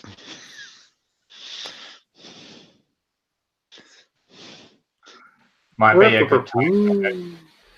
Might be a good time for the droid to because the droid can look around without, like, you could potentially work out what's targeting us. Maybe, I don't know. We like scan the area for dangers and possibly other droids and all that kind of stuff. Because I'm kind of assuming out of character that it might be those droids aiming at us, in which case they can't actually shoot us. Yeah. What do you think, Jarwin? Is that something I can do? Yeah, by all means. If you, I'd like you to make a study roll, please. Or sorry, I would like you to roll in the correct manner that you think you're doing it. If you're scanning for droids, that would be a hack roll, I would say. It's such a mindset change, actually, rather than saying, yeah, do this, do that. I'm sorry, it's taken me a little while to get used to. The only reason I brought it up is because I ran a game of this at a con and I kept doing that exact same thing, and someone there was like, do you mean to do I choose what one I do? So I'm just like passing that pain along. Let's see. So how am I gonna do that? I feel like I'm gonna like use all my sensors to get like visuals as well as pick up any droid-like signals that might be in the area. So I think this would be like a study. Okay, so can you roll study then, please? You're in a risky position. Okay. And you'll have standard effect. All right, and let's see. I get 2 dice. We have 2 gambit. How are we doing on time? So we're running low on time. I might as well spend like maybe some stress on this as well, right? You still have does anyone think gambit. they can? We have 2 gambit left. All right. Yeah. I don't think this is a good. I think there's better places to spend gambit. Let's see. So this is risky and standard effect. Stressed like at all. Yeah. Does someone want to like assist me? Yep, I can do that by pointing out things. Okay, so can you take 1 stress, and that'll give you +1 dice to the roll. Okay. So here we go. Oh, I got a 5. Okay, so as you look around, you don't see any droids per se. You don't detect any droids until you do. But it wasn't what you were expecting.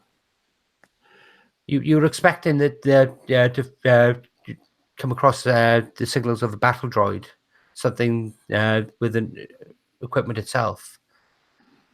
Instead, your systems click into a camera droid, a little hovering droid recording this, and the droid is watching you. It's zoomed in, and after a few seconds, you gain control over its actual zoom control. It pulls out, and you can see just the tip of a barrel sticking out next to it. And as it turns round, he says, knocking the pop filter out of his way, you see, if you look on Roll20,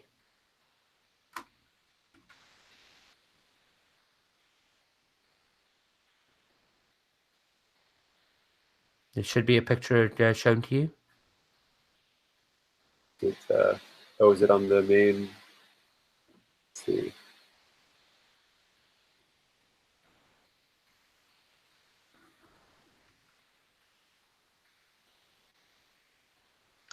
You might have to change what screen you're showing the players. Oh, there's an option to show to players that I've just clicked. So, okay, let me 1 second. You can also screen share on Google Hangouts if you want. And would right now be a good time for a short break? Yeah, actually, yeah, that's quite a good plan. Okay, so if you look, there's a Bresnab on. Yeah, I see it now. Ooh, badass. Yeah. Ah, cool. And the camera droid appears to be actually working as a spotter for him. Awesome. And it's him who's actually got the actual sight on you. Cool. And I wonder if I could try and like hack this camera droid to like bump into him and knock his aim off or something. we'll look at that after the break. People want to have a break. Should we come back at 5 past the hour? Yep, let's do that. Okay. See you soon. This is fun going. Yeah. See you in a few minutes. Yep, see you in a bit. few.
Just Walter now, I think. Yep. Wow, the system takes some getting used to.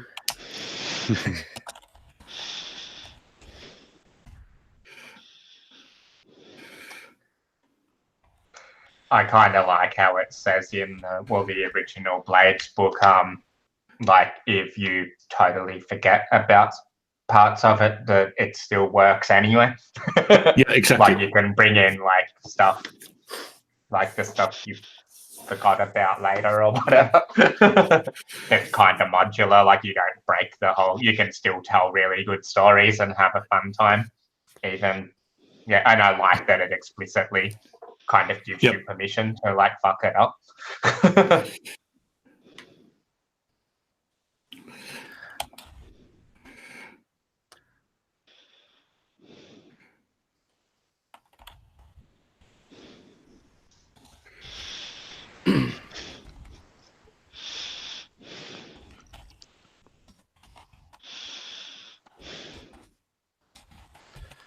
Okay.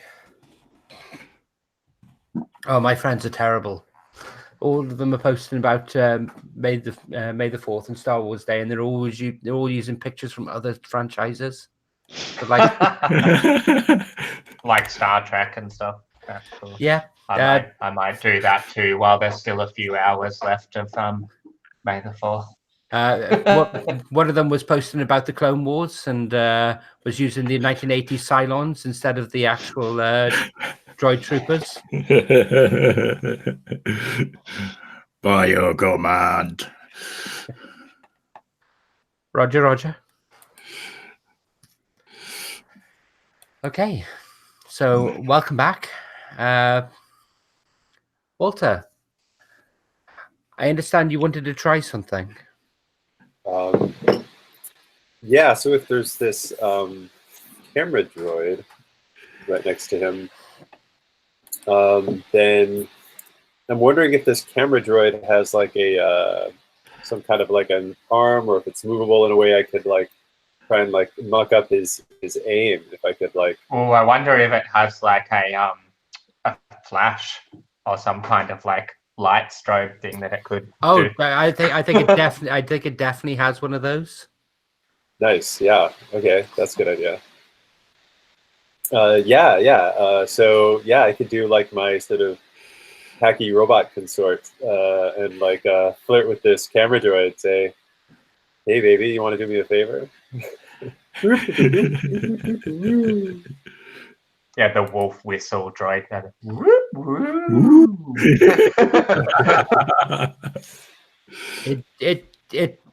As you're looking through its viewfinder, you notice that it actually zooms in, and it's zooming in on you now. I give a little bit of a like droidy sachet, like, yeah, check it out. God, how did we get to droids flirting? I'm totally picturing like those awesome cars that like bounce on their suspension. I dropped a droid. Okay, can you roll your hack? Well, sorry, can you make a roll to try and influence it? Yes, I will hack the camera droid's heart. All right, so this is risky. And this is a risky. This is yes. All right, and effect standard, I guess. Yeah, in this case. Okay, I mean, the worst that could happen is Kel gets shot, so maybe I shouldn't spend any stress on this. What do you guys think? Yeah, I kind of want to see something go wrong. This would be a good time for a bad thing to happen.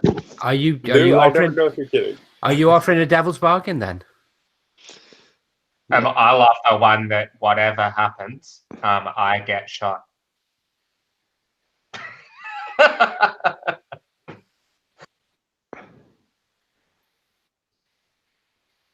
Are you taking that offer? I mean, is that the devil's bargain? I get an extra dice if Lou gets shot. Yeah. All right, I'll take that. Okay, so there's my bonus.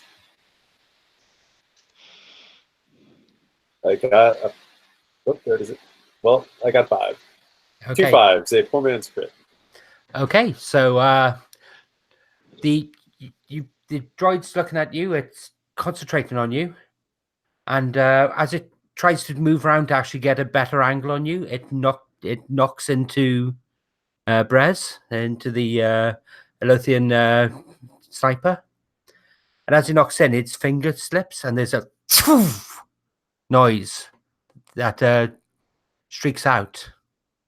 So, Lou, I was going to only offer you a single point of damage for that roll, but because it was a partial success, I'm going to offer you level 2 harm.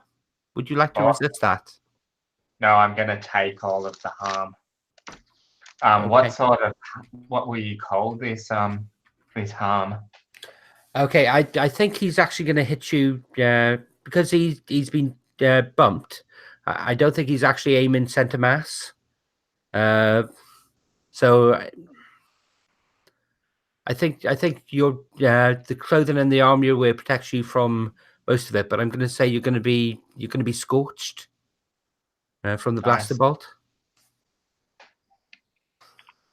Whereabouts am I scorched? I think it's the shoulder. Scorched shoulder. Awesome. Do you have any special armor? I do have a heavy load on, so I'm pretty happy to have been shot though, and to have the -1 dice. It's fun for me. So I'm not even gonna. It went through my armor. Okay, so the armor you're wearing, is that the mercenary's armor, and it's not really put together in a really good way. So, that's a good idea. Yeah. So it's probably the the one that I got the armor from has the it's the crop top armor or something. Yeah. With the shoulders out, like guns out. It's just a little like breastplate, sexy breastplate armor. So there's a shot rings out. Everyone hear it. There's a grunt of pain from the muscle. How does everyone react? I think. Sorry. Try and jump into cover. Yeah, I think Cal's going to pull out like an elegant aristocrat's blaster and stun the lady in front of us, because I think we gotta move. Okay. And then it's gonna hop off the platform. Hop onto the mezzanine, so to speak, and try to move out of the sniper fire. Okay, so you jump onto the, so you get onto the platform itself. Mm-hmm. Given the shots gone on, there's a flurry of other shots now raining down for that position. They're all aimed shots. There is a second or so between them, so it's not a case of the repeating blaster fire, but it only appears to be one person shooting. And you can hear chung chung chung chung chung chung chung chung chung chung chung chung as within the actual office itself on this platform, the door rolls up, and you can see about 20 or 30 battle droids stepping forward.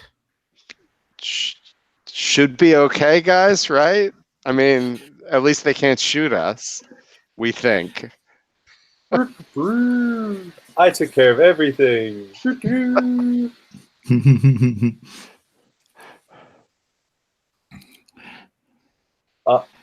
I'm gonna take a chance on my hacking of the IFF working well, and I'm just gonna like zoom right in between the ranks of the oncoming battle droids and into the area that they just the door they just rolled out of. They ignore you. In fact, the only cover really on this platform is the battle droids. This area out the front appears to be a loading area, and so as these blaster shots come down, it's basically the battle droids going around, Roger, Roger, Roger, Roger, Roger, Roger. And as the shots come in, people are skulking between these droids, and they're just being blown apart by the sniper blaster fire.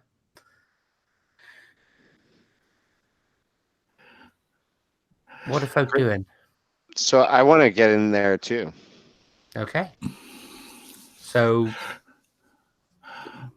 what about you, Ozzy? I will look for the sniper and see if I can take them out. Okay. So, I'm gonna help with that. okay. So you're putting shots in between you. So one is trying to suppress, and the other one is trying to get an angle to shoot. Is that right? Or okay. I want to I'll see how this goes, but I do want to try do something ridiculously dangerous and fun. If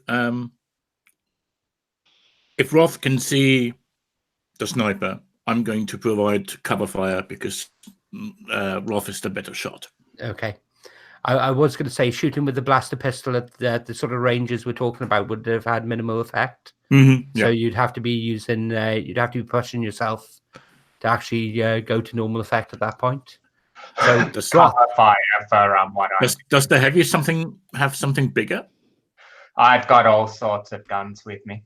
Exactly. I've got a sniper rifle, well, I've already marked a sniper rifle. I've potentially got a flamethrower, a detonator launcher.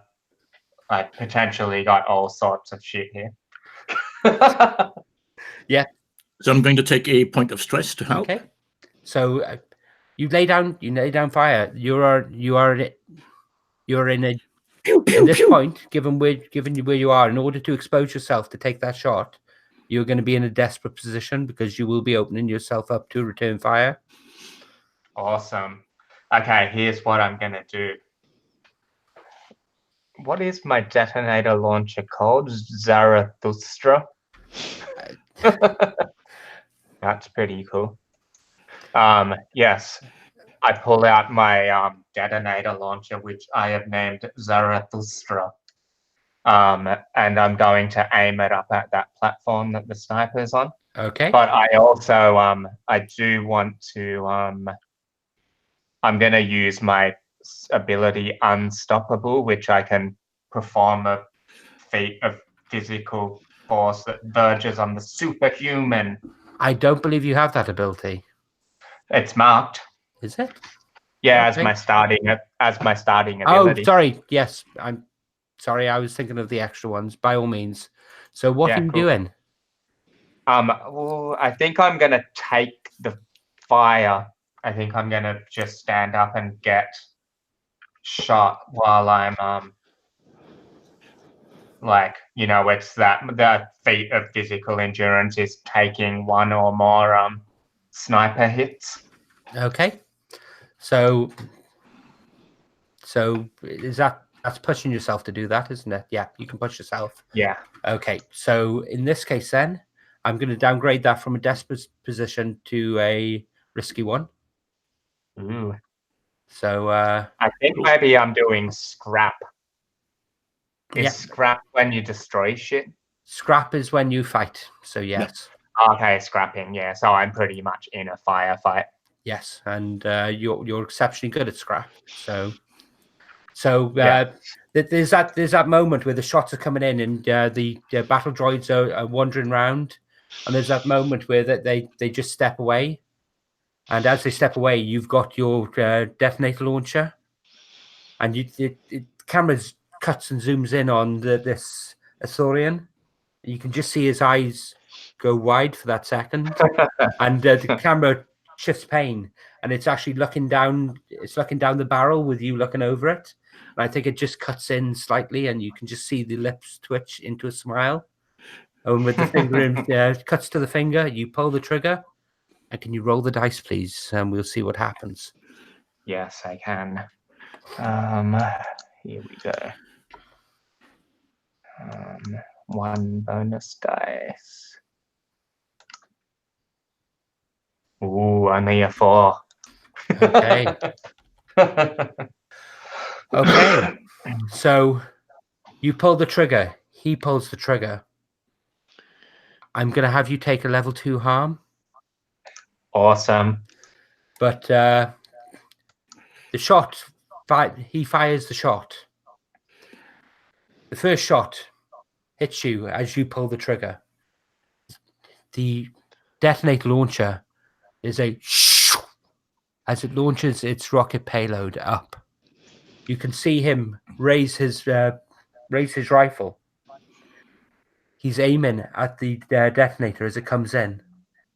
He pulls the trigger in his rifle, and there's a blinding flash. And when it clears, he's gone. Have I said what the consequences for taking that would be? For the partial success would be? Have you said what it is? I don't. Yes. Well, you said level 2, I think. Yeah. Just the harm, yeah. So what is level that? 2, yeah. So would you like to resist that? No. It's a one shot. I'm going to get shot to pieces. It's fun. Okay. I pretty much try to die in every game I play, so this is me doing that.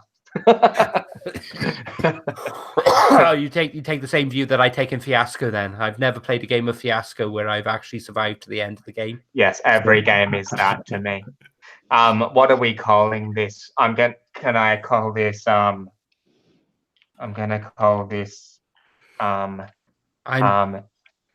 I'm gonna say this. I'm gonna say shot down into your chest, and I think it's actually pierced the lung. Oh, awesome! Pierced lung. Yay!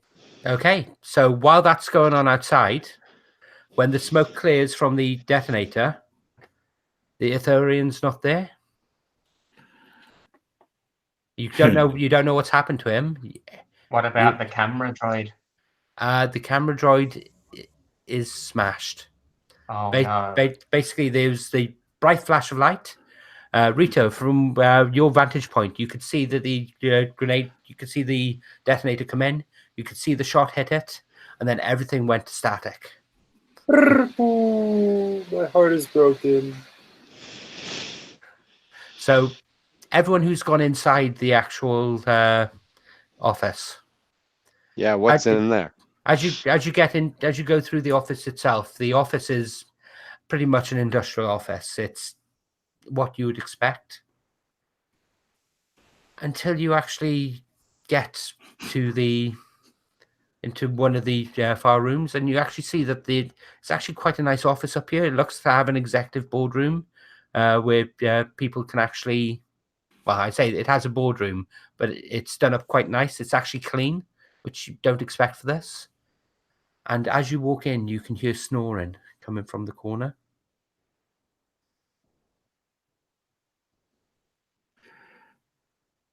In fact, you can hear two people snoring.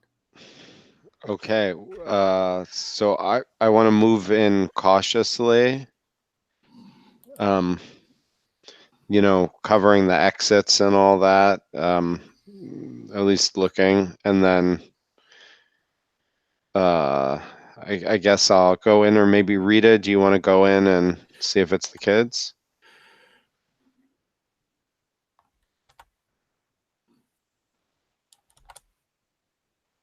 Are you muted? Yeah.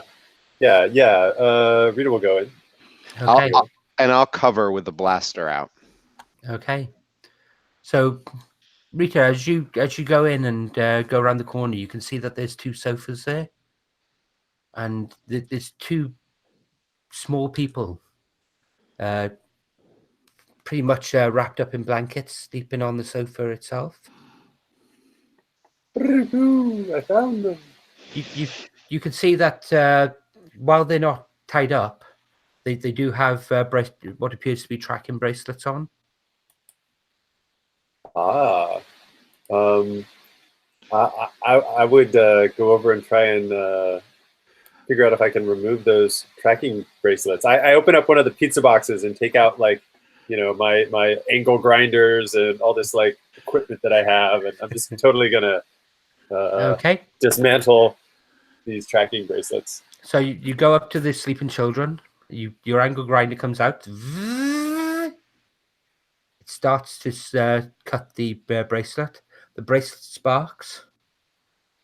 The young girl's eyes open up, and she screams.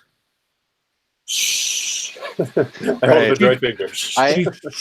She throws her hands out in front of you. I- And suddenly you're on the wall, Ooh. halfway up the wall. Oh, I am. Yes. Nice. She's holding her hands out. She's screaming. She's absolutely terrified.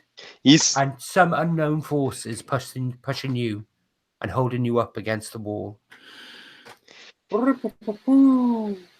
Easy, girl. We're here to help. Your father sent us to rescue you. Who are you? Rouge, wake up! And she drops one hand, and as her hands come down, Rita drops to the floor, and she nudges her brother. I say, okay, so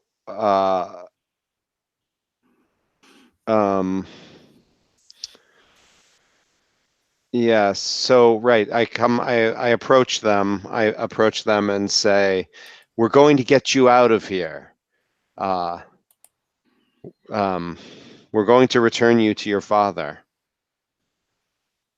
Just, do they seem to be believing me? Or are they calming down? No, they're calming down slightly. They calm down slightly. Dad sent you? Oh, I thank say, goodness. Oh, I've been so scared. yes, I say, we're going to get you out safely, but it's very important that you tell me everything you know. I say, how many men are here? Are there a lot of men? There was a funny man with long ears, and the hammerhead. They said that someone had paid to have us go to them, that they were taking us to our mother. I've never met my mother. She died when I was young. I say, lies, girl, all lies. But I see, like how is the boy doing? The boy, he wakes up and he looks at you, and he looks very blurry-eyed. You can Like see he's, go ahead. He doesn't. He speaks and he's slurring slightly. What's happening?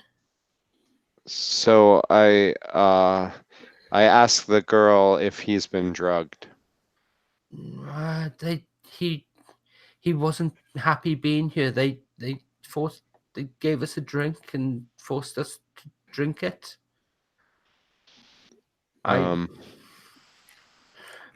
It didn't appear to affect me. Okay, so could I, let's see, what have I got here?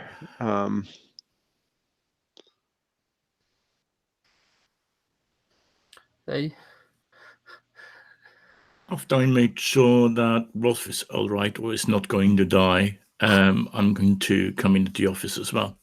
Okay. Does anyone have any medical skill or anything in doctor or anything like that? Yep, I do. I think that's why Ozzy was coming into the. Yeah, right. So I'm going to spend 2 loads on my medkit. Okay. And I'll see if I can find something in it that will counteract that drug. Okay. So can you? So I'm going to roll a doctor. Yes, I'm stopping myself actually saying it. I'm going to spend a gambit. Okay.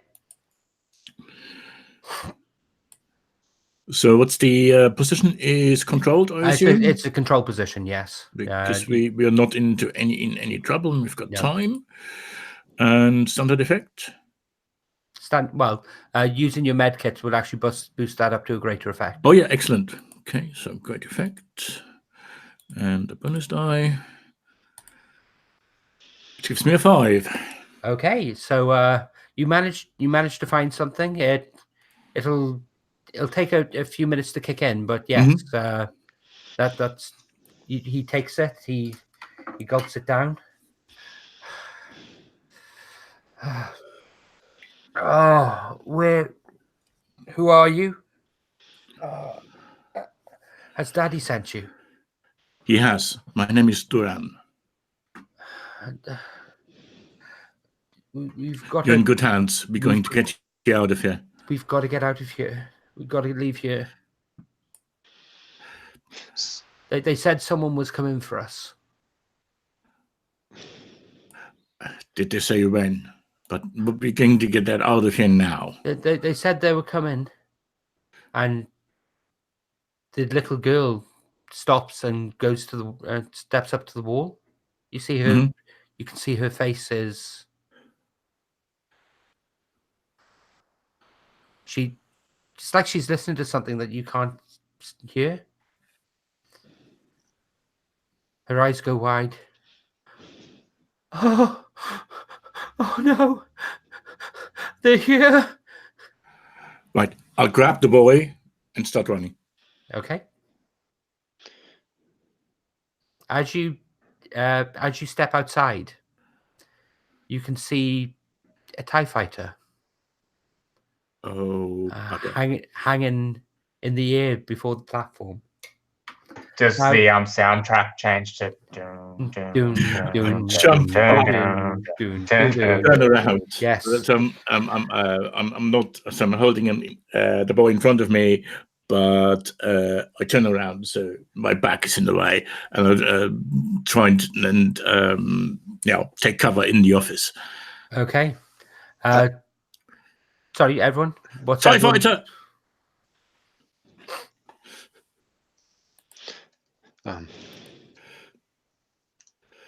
The wings on the TIE fighter fold up, and it moves closer to the platform. You can see the hatch open above, and a graceful figure basically handstands up onto the top, and then jumps down to the platform itself.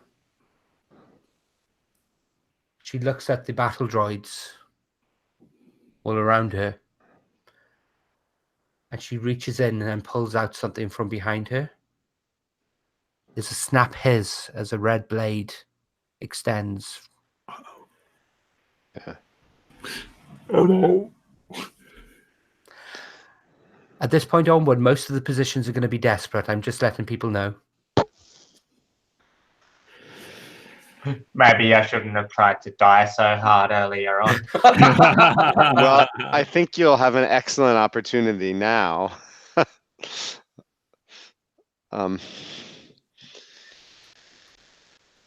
She looks around.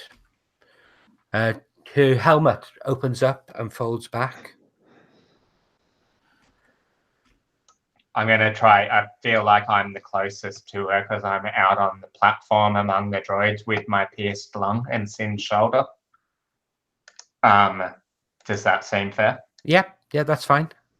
Cool. I'm going to, I'll use my last bit of load. Oh, no, wait, I've still got one more after this. I've got a vibro blade called Sunder. I'm going to try and leap out of, like, all messed up with blood coming from everywhere and try, like, get her kind of, well, she's going to know I'm there, right? Because she's some sort of fucking Jedi or some shit, but I'm still going to try and get her anyway. Just as a thing, she is an Imperial Inquisitor. So you jump for her. This is a desperate situation, and this is minimal effect. Yes, I'm going to yell "run" to everybody else as I jump towards her. You should definitely. Do we have a gambit left? I mean, I feel like There this should would be be one left. I've got so much stress too that I can push myself very easily. But I'm also rolling out 1 less dice because I have a scorched shoulder and a pierced lung. Can you use a gambit and push yourself as well? You can use a gambit to get an additional dice. You can push yourself to gain an additional effect. You can only gain Okay, cool. 1 additional dice. Okay, cool. And I'd like to assist as well. Can I offer an assist die? yeah, by all means. What are you doing? So I'm gonna open up another pizza box and pull out a heavy blaster and just like lay down suppressing fire while Goth goes the distance. Okay. And while this is going on, I mean, I think one thing I do is I'm marking illicit drugs on my person, and I snap some capsule in my nose that's like, it's like It's an upper. it's like heightening me or something. It's like I'm like move more quickly, and I'm gonna just try to get the kids out because I can see that this is going totally south. Extreme babysitting. Is there another exit from the office, or like? Yeah. Oh, is there? Right. Good question. There is a back door. There's a platform all the way around this office. It basically sits in the middle of this platform and hangs slightly below it. Yeah. So we're going out. Each of us pick up a kid and we head out that way. Okay. So, Lou, can you make that dice roll, please? Yes. I don't know if it's factoring in my -1 dice, so I'll just see when it rolls it if it has done that or not. Okay. No. Yeah, I think it did. Yeah. So a 4 on a desperate roll is bad. Okay. I'm pretty sure. So, well, it's a partial success. So you swing for her, and you'll get a standard on this. So you're going to distract her at the very least. She sees you coming, and you know that have all of you seen Game of Thrones, the recent episode? No, I'm waiting till it's all done. But I don't care if you give me. I don't care about spoilers at all. Okay. Spoil it for me. So, as you swing out, she turns around, and at the last moment, her hand comes up and grabs your throat, grabs you by the throat, and holds you there. She looks at you. Do I know you? I think I might. And in that moment, you do recognize her. Oh shit! Yes. Because I never said it was Vader that actually did that. No, you didn't. I was wondering about that. Okay, I'll spit some blood in her face. She lifts up and wipes. I do recognize you. Where are they? Where are the children? What children?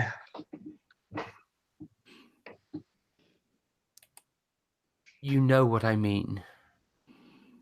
And she'd squeeze tighter, and there's that moment.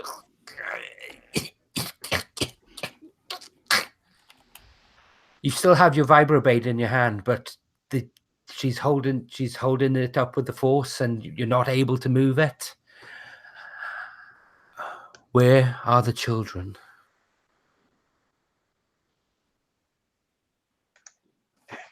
Hopefully, maybe, I wonder if I can. Yeah, is this a long enough distraction yet? No, this is still part of the role. I get to the point where you stab her in a moment. It's just. I think I'll try to laugh at her. Okay. Probably quite ineffectually. So you still have a detonator as part of your equipment, don't you? Yeah, I've got one option left, which is now a detonator. Well, I was going to say, would you prefer to stab her, or would you prefer to actually blow her up? Yes, I'd prefer to go out in a blaze of glory. Okay. I think I'm kind of laughing, and I'll hold up the What you see here is a thermal detonator. No, I won't explain what it is to her. She totally knows what it is. She looks at it. Her eyes goes wide, and she tries to throw you away with the force as it ticks. As it do. There's Shot a down in a blaze of glory. There's a huge explosion fills the platform. The entire platform shakes. It shudders. And there's a whining that was in the back of that you heard in the back of your head. Whining that was there the entire time. The whine of repulsor lifts. And as this explosion rocks the platform, some of that whining goes away. The platform tilts slightly. And there's a chung, chung, chung, chung, chung, as all the battle droids fall off and fall from the platform itself. They still say Roger, Roger as they're falling. And there's just one of them goes, should we do something? No, we're fine. I mean, seriously, we go, help, Roger. And they're literally about these 30 battle droids fall to the floor below in the warehouse. But the platform is tipping. The platform is shifting. You have the children. Oh, sorry, Lou. Can you mark your -4, please? Yeah. And I'm gonna call it dead as a name for it. you can mark it avenged if you want. Yeah. Revenge. So the platform is tipping, and you can't see any means of getting down. There are no speeder bikes, no repulsor lift things. You're on the platform, and it's slowly becoming more and more and more vertical. Okay, I want to start talk to the girl. Okay.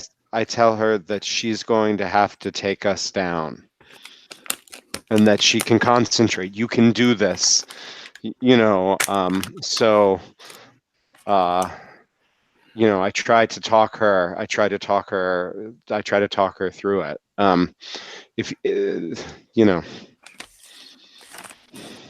Okay. So this is a desperate situation. Yeah. You will have normal effect. I would like, how are you doing this? Is this a sway? Is this a consort? Yeah, Are you trying to command her to do it? No, certainly not commanding. I think, I'll try, maybe I try to consort in the sense that it's not that I'm trying to sway her to do it. It's that I'm trying to calm her, focus her, so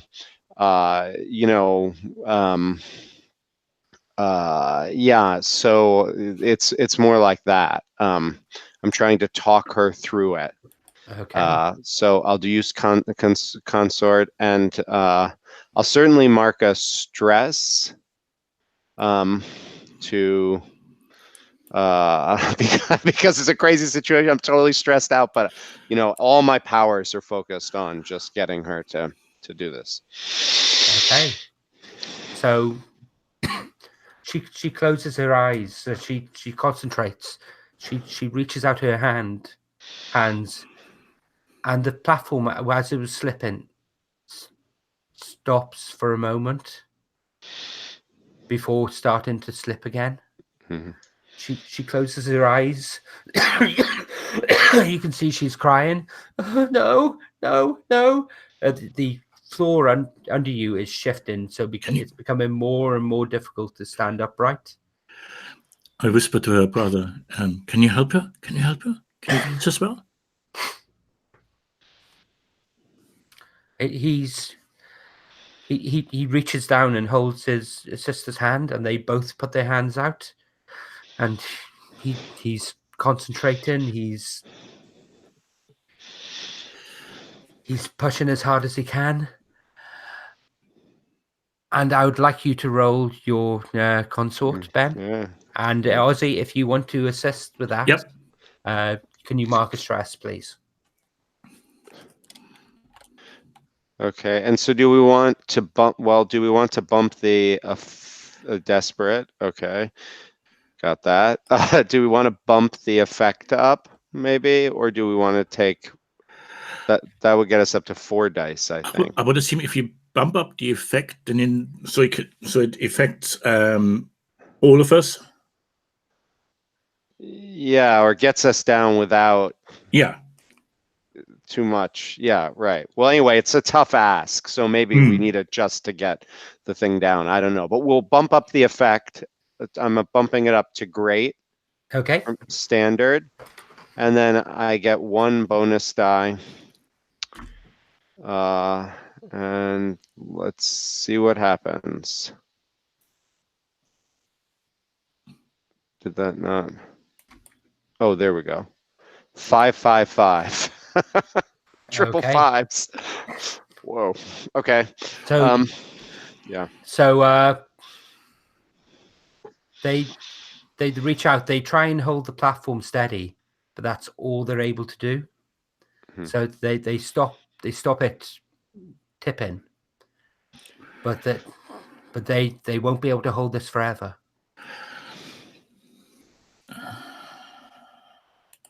And you can see the stress on them to do this is building.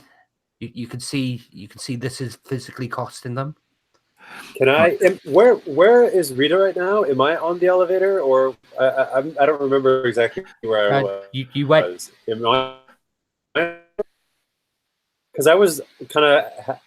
I remember I was blasting suppressing fire to help the Roth, but it's not really clear to me where exactly I was standing at that time. How is the platform held up? It's supported by repulsor lift. This is Star Wars. If we can make it dangerous, they'll make it dangerous. So I want to try and Can you turn the repulsor lift so that it lowers the? Yeah, that's what I'm thinking. Down? I want to do what I can to control the repulsor lift. Part of the issue here is that the repulsor lifts have actually been damaged by the detonator. Perhaps I can like what kind of damage? Is this the kind of thing I might be able to repair? Really quickly? Oh yeah, I think you could repair it. Okay, because I already got my heavy. I got my heavy tools, so I might as well put them to use. Yeah, I'm gonna go to work and try and repair the repulsor lift. Okay. Let's see so then. Can you make a hack roll plan, please?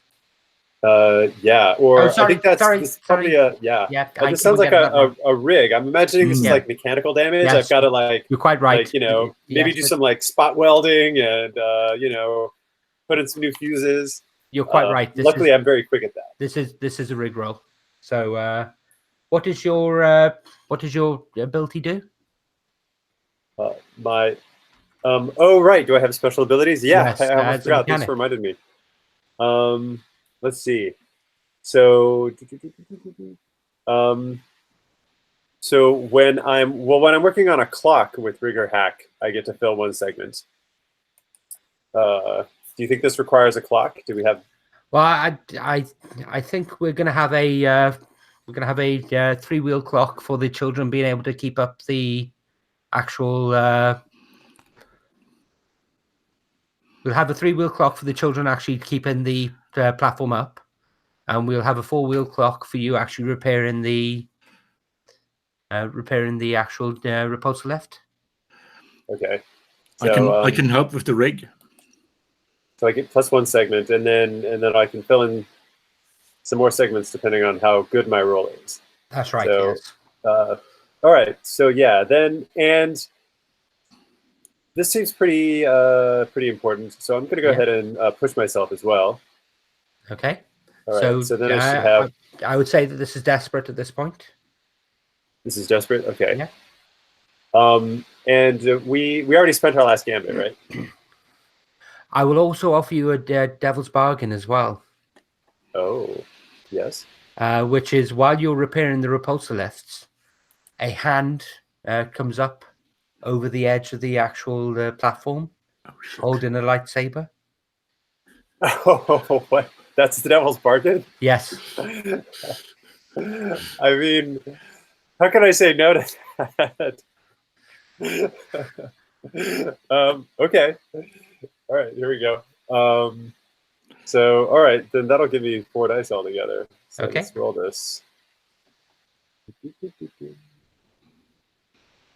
All right, rig, desperate. And it's let's see. So, oh no, I think I want a great effect maybe. So that I think I'm actually going to do like 3 dice, 1 for the devil's bargain, 2 for my rig, and then I'm going to push myself for great effect so I can That'll give finish you this. that'll give you an additional point on the wheel. Yeah. So yes. Okay. Oh, I got my highest was a 2 on 3 dice. Okay. So I'm gonna add 2 as a consequence of this. I'm gonna add 2 segments to the children's wheel. You still get to actually have 1 segment on your repair roll for the because of your mechanic skill. Okay. But as you do this, the platform shudders, and a figure in scorched black armor, half of their face covered in scars and from where the flames have hit them, stumbles up onto the platform. They stumble a moment and see you. And again, there's a snap hiss as the red blade of the lightsaber extends.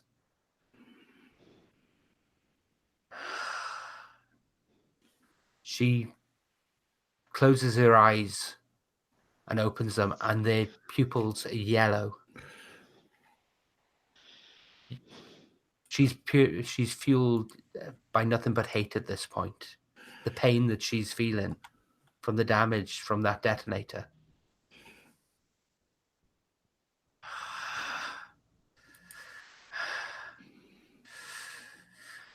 And she runs past you as she moves to where the children are.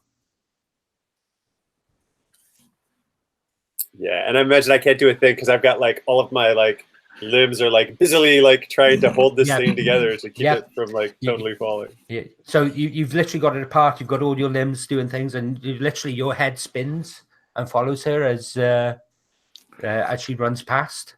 Because of course your head rotates 360, unlike Eddie, unlike none of the other characters. Woo, woo, woo.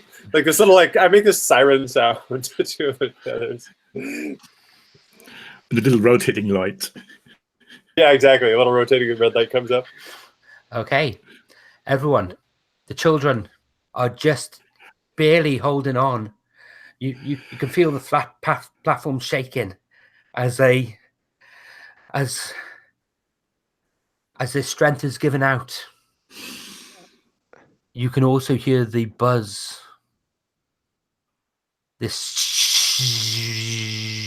noise, and smell the ozone smell as a figure stumbles round the corner, supporting themselves on the wall, a red blade in hand. Give me those children.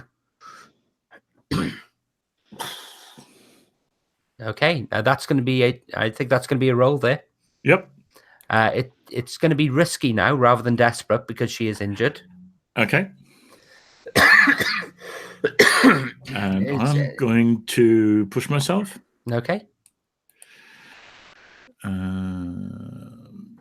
Okay. Risky. And an extra die. Here we go. Critical success. Okay. 2 6s.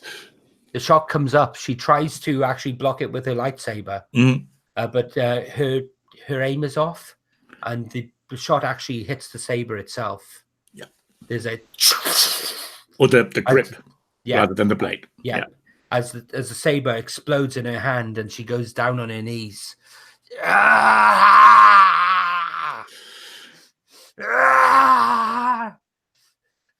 She looks up. She starts pounding the death. You can feel the palpable rage coming from her.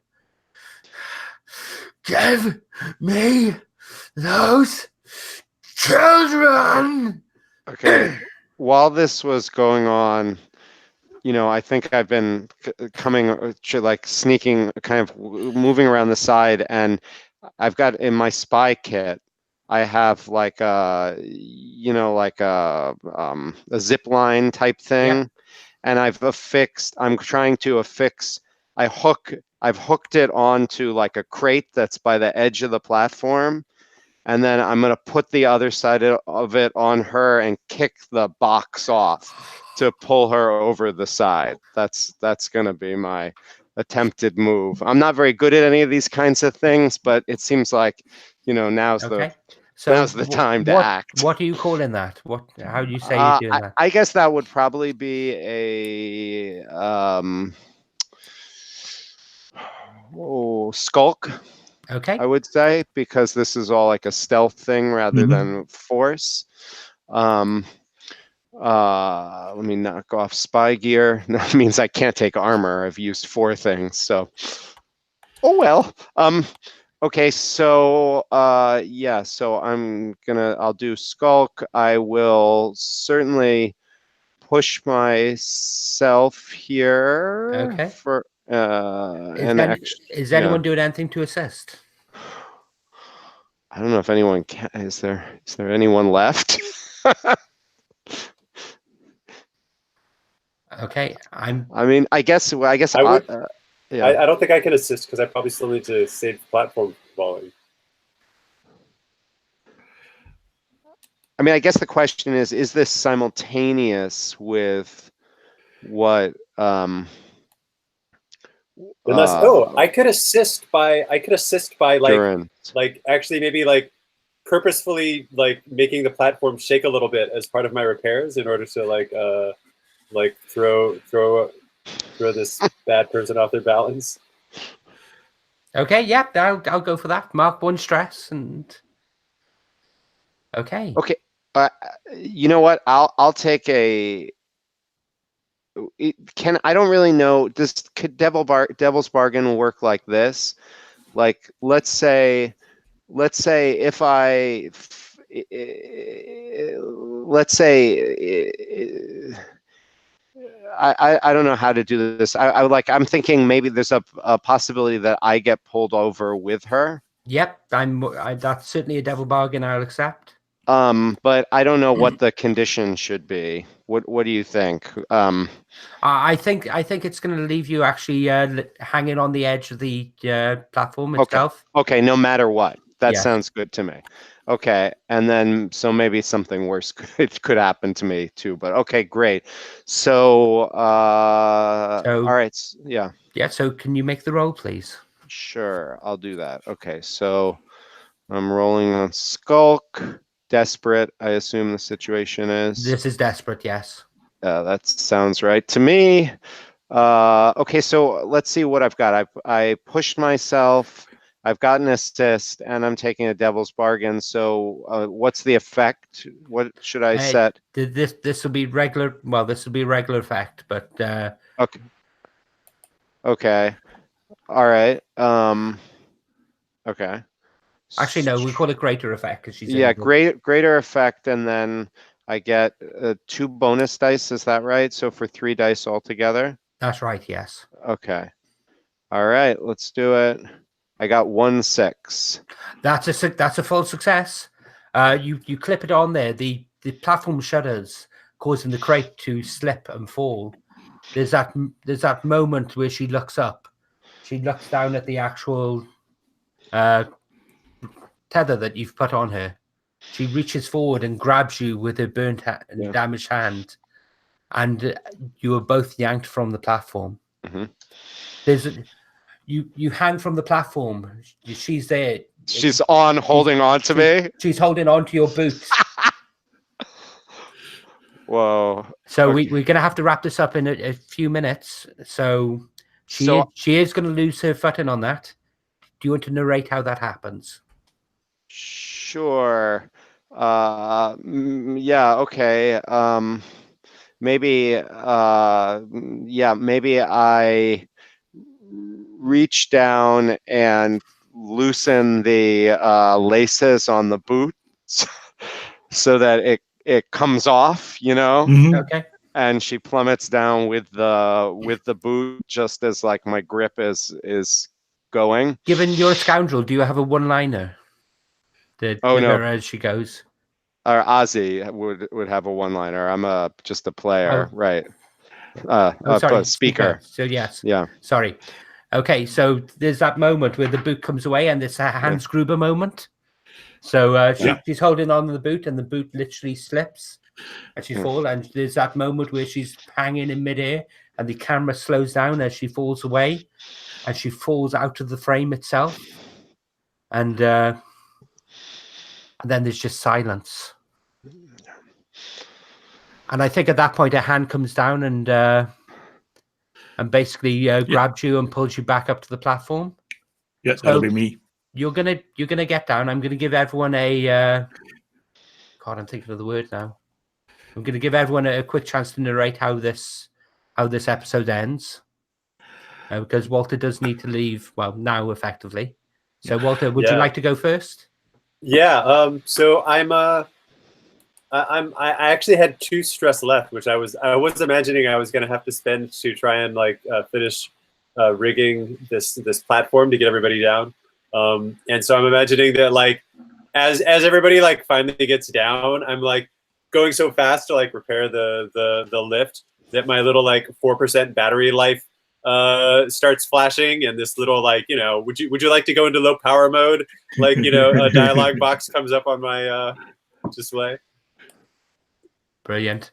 And Ben. I'm imagining a scene where we return the children to the guy, but then there's like something darker, like we take him aside and we have to tell him that their mother died. I'm assuming it's their mother. That seems likely, and so that's how I imagine it wrapping up, as we're telling him separately, you know, about her death. And you can see that moment where he, and it's all done in long shot, and it's all silent as you're having the conversation, and his hand goes up to his head and it goes to his eyes, and you can just feel the emotion just from what's been seen on screen. Ozzy. And there will be a moment where we have to warn them that this would not have been the first time. Your children are special. You need to protect them. The Alliance might be able to help you. And this will be your coming back completely over to the Alliance. He offers his hand. Would be a benefit for you. And as a result, he'll offer his hand to you. Shake it. And shake it, and there's that zoom in shot of the hands actually being shaken. And finally, Lou, would you like to? This is your epitaph more than anything else, I think. Yeah, no, I think we maybe like it's the after the credits kind of thing, and we just see this, like it's that soft focus, and it's all like red and orange because shit's on fire in this like warehouse that we came from, right? And I think you see Roth's body there, and the camera kind of moves up to it, and it's like, you know, it's been smashed. But I think there's this he's like kind of died with a smile on his face. I think as it comes up, we see this bit of a like grin on his face that he, you know, died well, sort of thing. He's like got revenge for all of his brothers and stuff. Yeah, excellent. And I think that's the lingering shot. I think we've got the sad music coming up, And I think we actually zoom out at that point, and it's a very slow zoom, and we just see him there, and he's surrounded by trash, he's surrounded by fire, he's surrounded by devastation, but with the soft music, the minor refrain, he just seems at peace. Yeah. And then it fades out. Yeah. And that Yay. was children of the rebellion. I need to remember the actual title. That was a blast. Hey, that was brilliant. Thank you very much. Yeah, that was really fun. So thank you for that. That is a session. Let me actually get myself back in the middle of the frame. That is session 1 of today's Star Wars Day games. I've really enjoyed that. It's also taught me a lot about the system and how to do it, and not keep on suggesting roles for people. So that's good practice. I think he can totally be like, keep doing that, but say like, would you say this is a blah blah? Do you know what I mean? Or like, I think that's how you can make a transition into it. Yes. Yeah. If the player has a good argument for a different approach, they can do that. Brilliant. Well, thank you for the game. I hope you've enjoyed it. Yeah, that was brilliant. Thank you. I got to use a Gungan in the story, which was one of the things I wanted to head out to do, because they don't get enough love. I think they're interesting characters, and I just wish they'd been handled properly. But thank you very much. This has been session 1 of Star Wars Day, and may the 4th be with you. May the 4th be with you.